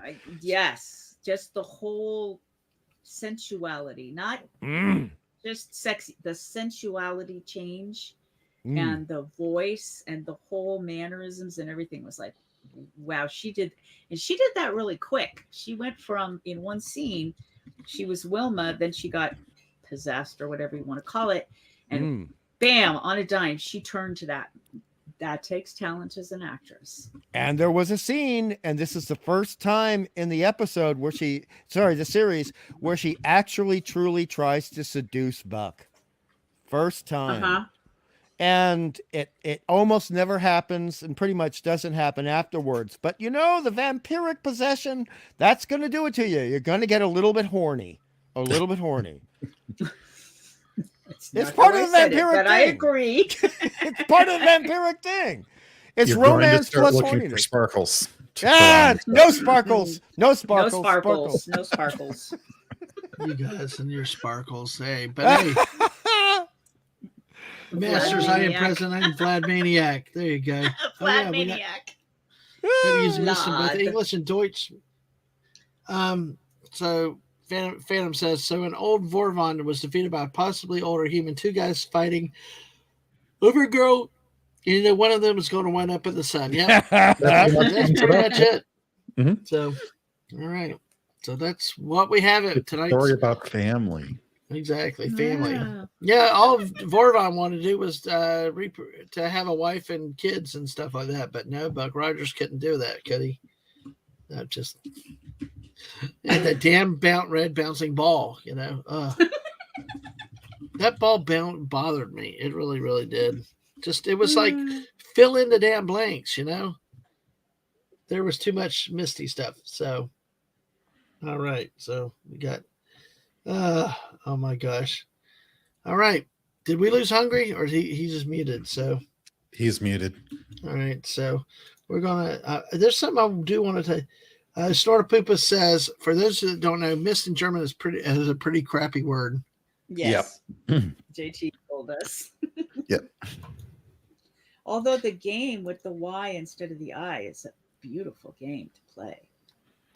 Never mind. If you know, you know. So I wonder what that word. Can you say what the word is, JT? Well, like if you say like Zoan mist, it means like, oh darn it, but harsher. But literally, it's a noun meaning like dung, manure, feces, dreck. Yeah, that kind of. That's interesting. So when you said mist, and I, we were saying the mist looked like a piece of crap. It was worked perfectly. Oh, there you go. That's too funny. That's too funny. Yeah. Mm-hmm. All right. This is poo. Poo. I defend the cosmic blood clot ball. I defend that red ball. I do. But you guys are right. I'm wrong. I'm still going to defend the glowing blobble red thing in this episode. It was terrible, but it needed to be there. Yeah. Well, that's it for our 2 episodes, but don't leave quite yet. We're kind of I mean, as long as you guys want to talk a little bit, we can talk about the series as a whole. We can talk about some random funny things. Hell, we can talk about cats jumping off poles again if y'all want to. But I do want to show something while we got 14 people still here. I mean, I'm amazed at the number of people that come in through because this number's been up and down all night. But Hungry and JT have not been told about this. Daisy knows a little bit of the details, but like I said earlier, I'm really not planning a lot of organized streams, at least for a while. Probably will happen sometime, maybe late January, February. But I'm going to do something stupid this weekend. And I'm probably going to require the help of some friends to help me along the way at times. Because what is Sunday? Sunday is New Year's Eve. So Monday morning is what? New Year's Day. And as I understand it, the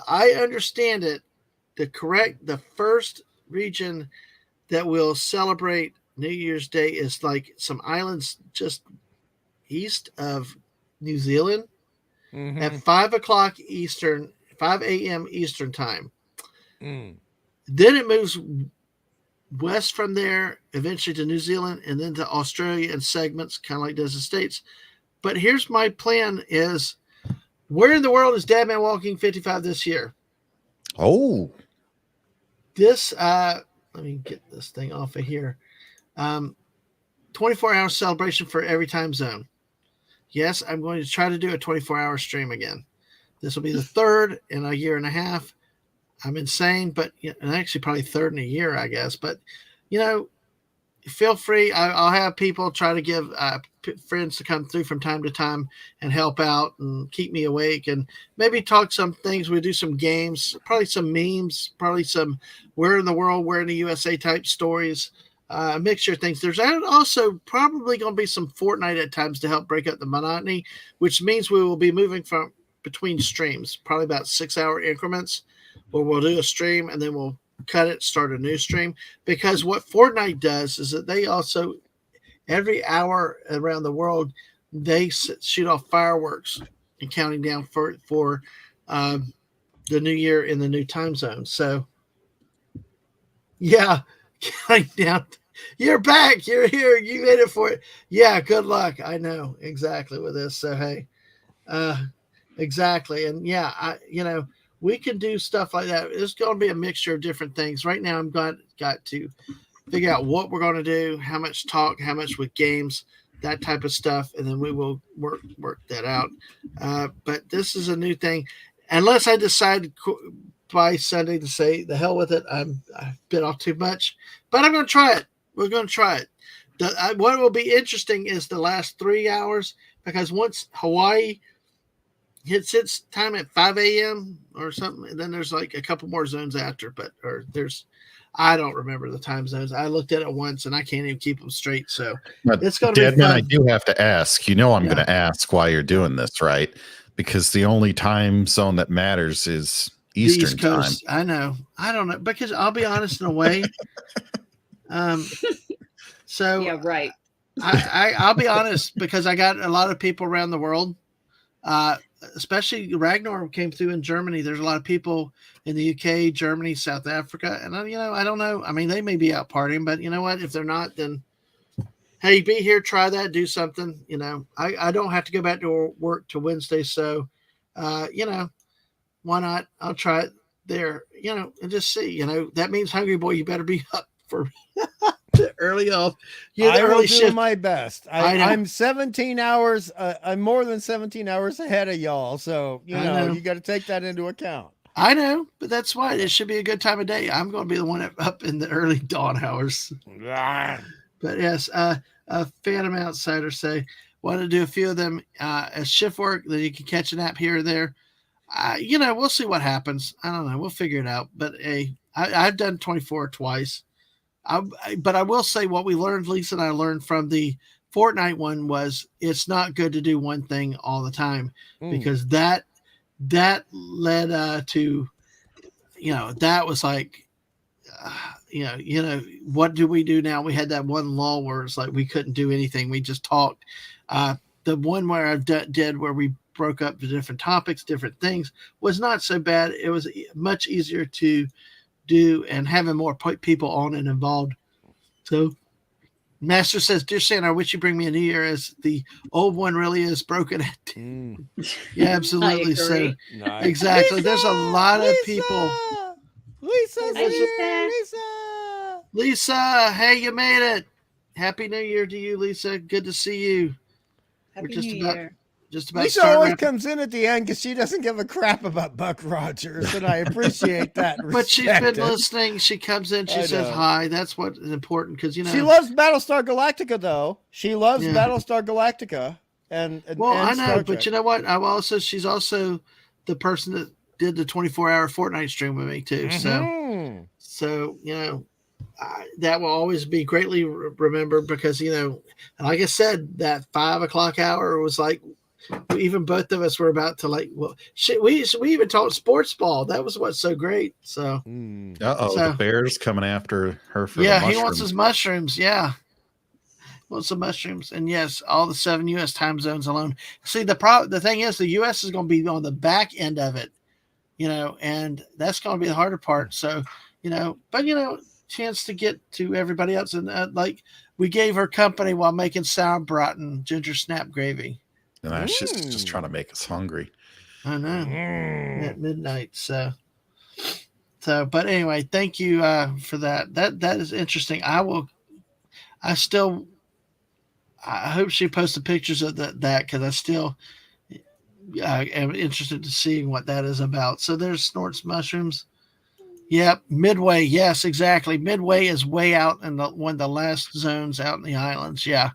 See, that's where I've told people, well, I might not make the 24 because after it hits California, after it hits Alaska or Hawaii, I might I don't know, I might be over, but you never know.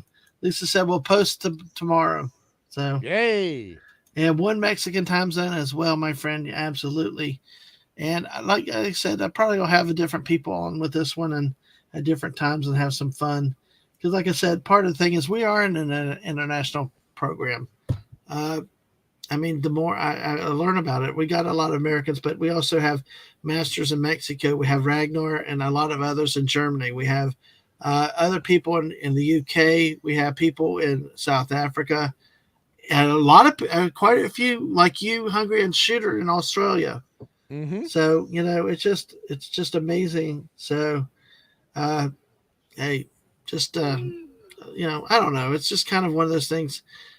Got a wild hair. Like I said, if I had to get back to work Monday, no, or even Tuesday, but I got off till Wednesday. So we're in the world, as Carmen said, Dadman. Exactly. So good joke. Good joke, Shooter. Thank you. Exactly. Thank you. So that's the plan with that, folks. We got 9 still here on YouTube. Make sure you hit that like button. Subscribe if you haven't. 4 on Twitch. Make sure you follow us. Guys, any other thoughts, any other things y'all want to talk about tonight before we wrap up? Not me. You guys go ahead. No, that's all, folks. JT Kirk. Okay. All right. Well, hey, we will have a good time. Okay. We got another marriage proposal out in the chat. So, man, Lisa, you got everybody wanting to marry you these days. Dang. I can't have her. She's mine. Oh. Oh, I like it. Saucy. Wow. Love you, Lisa. Mrs. Hello, Mrs. You got a riot out of that one. Hungry. Everybody's saying hello to you, Daisy. And Lisa's laughing. Oh, gosh. Wow. Now I got to fight off Squeaka and Masters. But hey, well, here, the Mrs. reigns supreme. She's number 1. She's the queen here. So, all right. But hey, well, let me just remind you all of this. So, nobody wants to marry Snortopoopas. They just want his fur. Oh, no. No. Oh, no. I think they would. They'd just call you the big cuddly teddy bear. Now, they might want to clip your nails a little bit, but, Probably. Yeah. And Snortopoopas says hello to you too, Mrs. So let me bear with me as I'm doing this. So, because here we got this show here, like I said, with this. Let me also go in here. Oh, man. Oh. See, Lisa thought you came with the first snort. So I want to do something real quick. Leave the fur on the animal. Leave the fur on the animal. Looks better that way. Exactly. So what I want to do, folks, if you have not done this yet, please, Mrs. is up to 122 subscribers now. What is it today? Oh, it is 12:30. Oh my gosh, it's the day before New Year, New Year's. So All right. So this is the link for Mrs. Show in the morning. So please go take a look. Look, 9 o'clock in the morning, every day of the week, Monday through Sunday. It's her daily dose of positivity, morning muses with Mrs. Dadman. This is her flagship show. She may do an impromptu build tomorrow to finish up on Starry Nights, but she has been very good, careful with that. So go follow her. Go follow her on Twitch. Here is the link to. Oh, that's the YouTube one. I'm too tired. But she has a Twitch account. She's monetized on Twitch. Also, YouTube. This is her channel here. Go watch her. Go sub to her channel. Help get her growth. She actually got 4 subs today. So now, the goal, as our friend Canuck, is for her to pass me in a year in 2024, which we all endorse here. Let's see. I don't know. Have you guys seen the promo on that? Nope. You haven't seen the promo? Let me do this real quick. Let me see. Good night, Shooter. All right, good night, Shooter. Buddy. Let me do this real quick because I want to let y'all know, not in addition to Twitch, because I know not a lot of people do Twitch, but if you want to not beyond just subscribing to her channel, there are ways to help her out. This link here is her throne link. I'm not going to put all the text in, but this one here, the stern.com, is the link where she does a lot of builds and stuff. This is where she has a wish list of stuff for the channel, either builds or other things that she's got, that if you can either part of a like a crowdfunding thing, you can contribute to something, or you could actually buy something and send it to her. The beauty of this system is it's anonymous. She does not get your address or personal information. And you don't get ours either. So it's like a third-party site. You go place the order or the funding. The hot topic that everybody really wants, but they need to buy, is the peeing bears build. So yes, that's so tough. So no comment. This is one that you can do with that real quick. She also has a Ko-fi account. I do not have that link right now, but if you watch her, she will talk about that. It's Ko-fi is a site where you can go and make. Oh, here. Actually, I've got. Let me see if I can. Let's see. I'm going to go to Ko-fi right here. This is the link to the site overall, but there's a way to look at it for Mrs. Dadman Walking. If you follow her show, watch it. We'll have the actual link in that. So, yes, exactly. Oh, you have stuff too? All right. Bear streaming. Yes. Yes. Yes. And anyone who's not on the morning show of Mrs. Be Ashamed, it's a great show. And like I said, a daily dose of positivity is, get away from the pop culture, get away from the stuff and all, and just come have fun. I was so neat a couple weeks ago on a Sunday. I thought I was going to have to go out there and rescue her because she really started laughing at a meme with a plane in the street, and she just couldn't get out of it. It was like I was going to have to go rescue her. It was hilarious to listen to. So, but go look at those different things. So, hey, we appreciate your support with everything for her channel too. So thank you all. Let me show this since we have a second. Let me see if I can find it, because since you know what, now it's going to be without sound because I don't have the if I can find it real quick, it's not going to have the sound, which I'll fake sound with it. Will that work? So depends on what it is. Yeah. Well, I trying to find it right now, and I may have to just do it another time, I guess, because I'm not finding it readily available. So,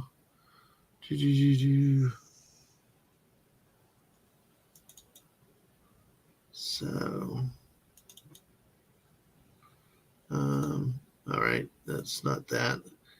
All right. Well, I'll have to find it another time, I guess, because our friend Rambling Canuck had made it as really like a good rock and roll introduction, And really what it does is to tell, the battle of 2024 for subscribers.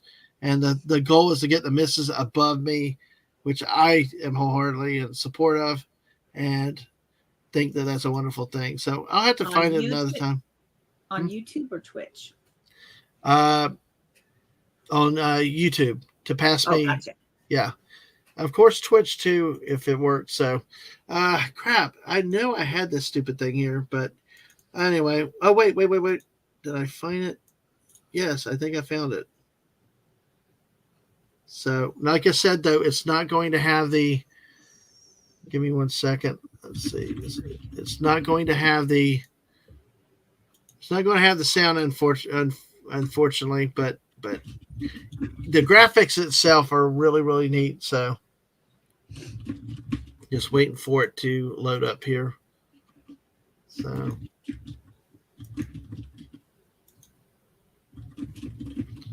All right.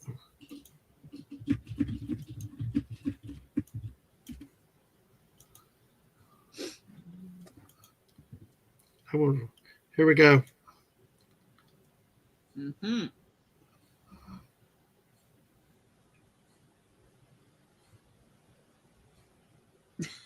I love her outfit.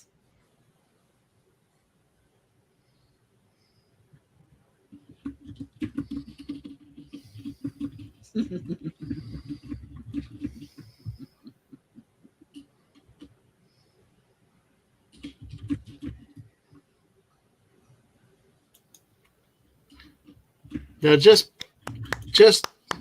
yeah, I like it. Very well done. I love it. Just picture that with sound. I'll have to play it again another time with the sound. Rambling Canuck, who I do karaoke with on Saturday nights, made that and really has been a good friend of the channel. So it's like to show that as much as possible. Have to, like I said, get the get it going. Oh yeah, Mrs. Sauron walking. Yes. Very apt. Yes, I am multitasking, so folks, but hey, it's not effective, but it does the job. So with that being said, let's go here. Let me go. We're going to head again to this that we have coming up, hopefully Sunday, unless I back out. We got Chill Chat or something that'll be random streams like this. If we do different games or just talking about things, I'm hoping on one of my Chill Chats, I'll do some history stuff. I'm hoping I can take some time, get some pictures from one of our battlefields and talk about one of the battles and battlefields that we've been to. Fortnite, of course, late night with Dadman and friends. I would have done it last night, but we ran out of people and I was tired. I actually called it an early night last night. Of course, now I probably need to tonight, tomorrow because of Sunday. It's really, really early. So also YouTube and Twitch, youtube.com, twitch.tv, DadmanWalking55. Also on X or Twitter at DadmanWalking55. So with that being said, thank y'all again. We'll catch you next Friday night for another wonderful Buck Rogers. And listen, we still have 10 people watching on YouTube. Thank y'all for that. That means a lot. I hope, I keep tweeting it out. Feel free to share with your friends, neighbors, and everybody else. Let's get 20, 25 in here. Let's share a show that has a lot of history. Eventually, there's shows I would like to talk about with people. Emergency, the old TV show, was one of my favorite of all time. You got that. You got Battlestar Galactica, the original. You never know. There's some people that really, really like Battlestar Galactica. So we'll see what happens with it. And our Space 1999 is another one that we kind of kicked around a little bit. So, hey, we're definitely different here. We do the obscure, we do the things, and we're no echo chambers, and we're here for different opinions, and we love to learn from other people because these great people I've learned a lot from and still continue to learn from. With that, everybody, y'all have a great night, and we will catch you later. Also, my buddy Mark D with a C, JT, if you can quickly throw his link in for the Fortnite, if he's got it. If not, just throw a link to his chat. See, yep, looking right now. Yeah, at least just put the link to the channel if he's if he's has not set the use. I don't see anything planned, but just set a link the channel right now. Yep. He told me earlier that he's doing Fortnite. Sometimes he's very last minute setting it up, and if not, I don't know. Maybe I'll wake up in an hour and do something again. So hey, you never know. But folks, right now it is time to say goodnight. We thank you all for being here. I'm going to wait for JT to get that link up, and there it goes. So also give Mark a subscribe. Also, he's over 1,000 now. But yeah, check him out. Should be within 20-25 minutes. He should be live on Fortnite, at least as I've heard. I have not heard anything differently. But on that night, everybody have a good night, and we will see you next time. Follow me on Twitter. Get your notifications on Twitch and YouTube for when I go live at any moment's notice, especially when some Australian tells me at 2 o'clock in the morning here, this stream, we'll go chase squirrels together. Bye, all. Bye. Take care.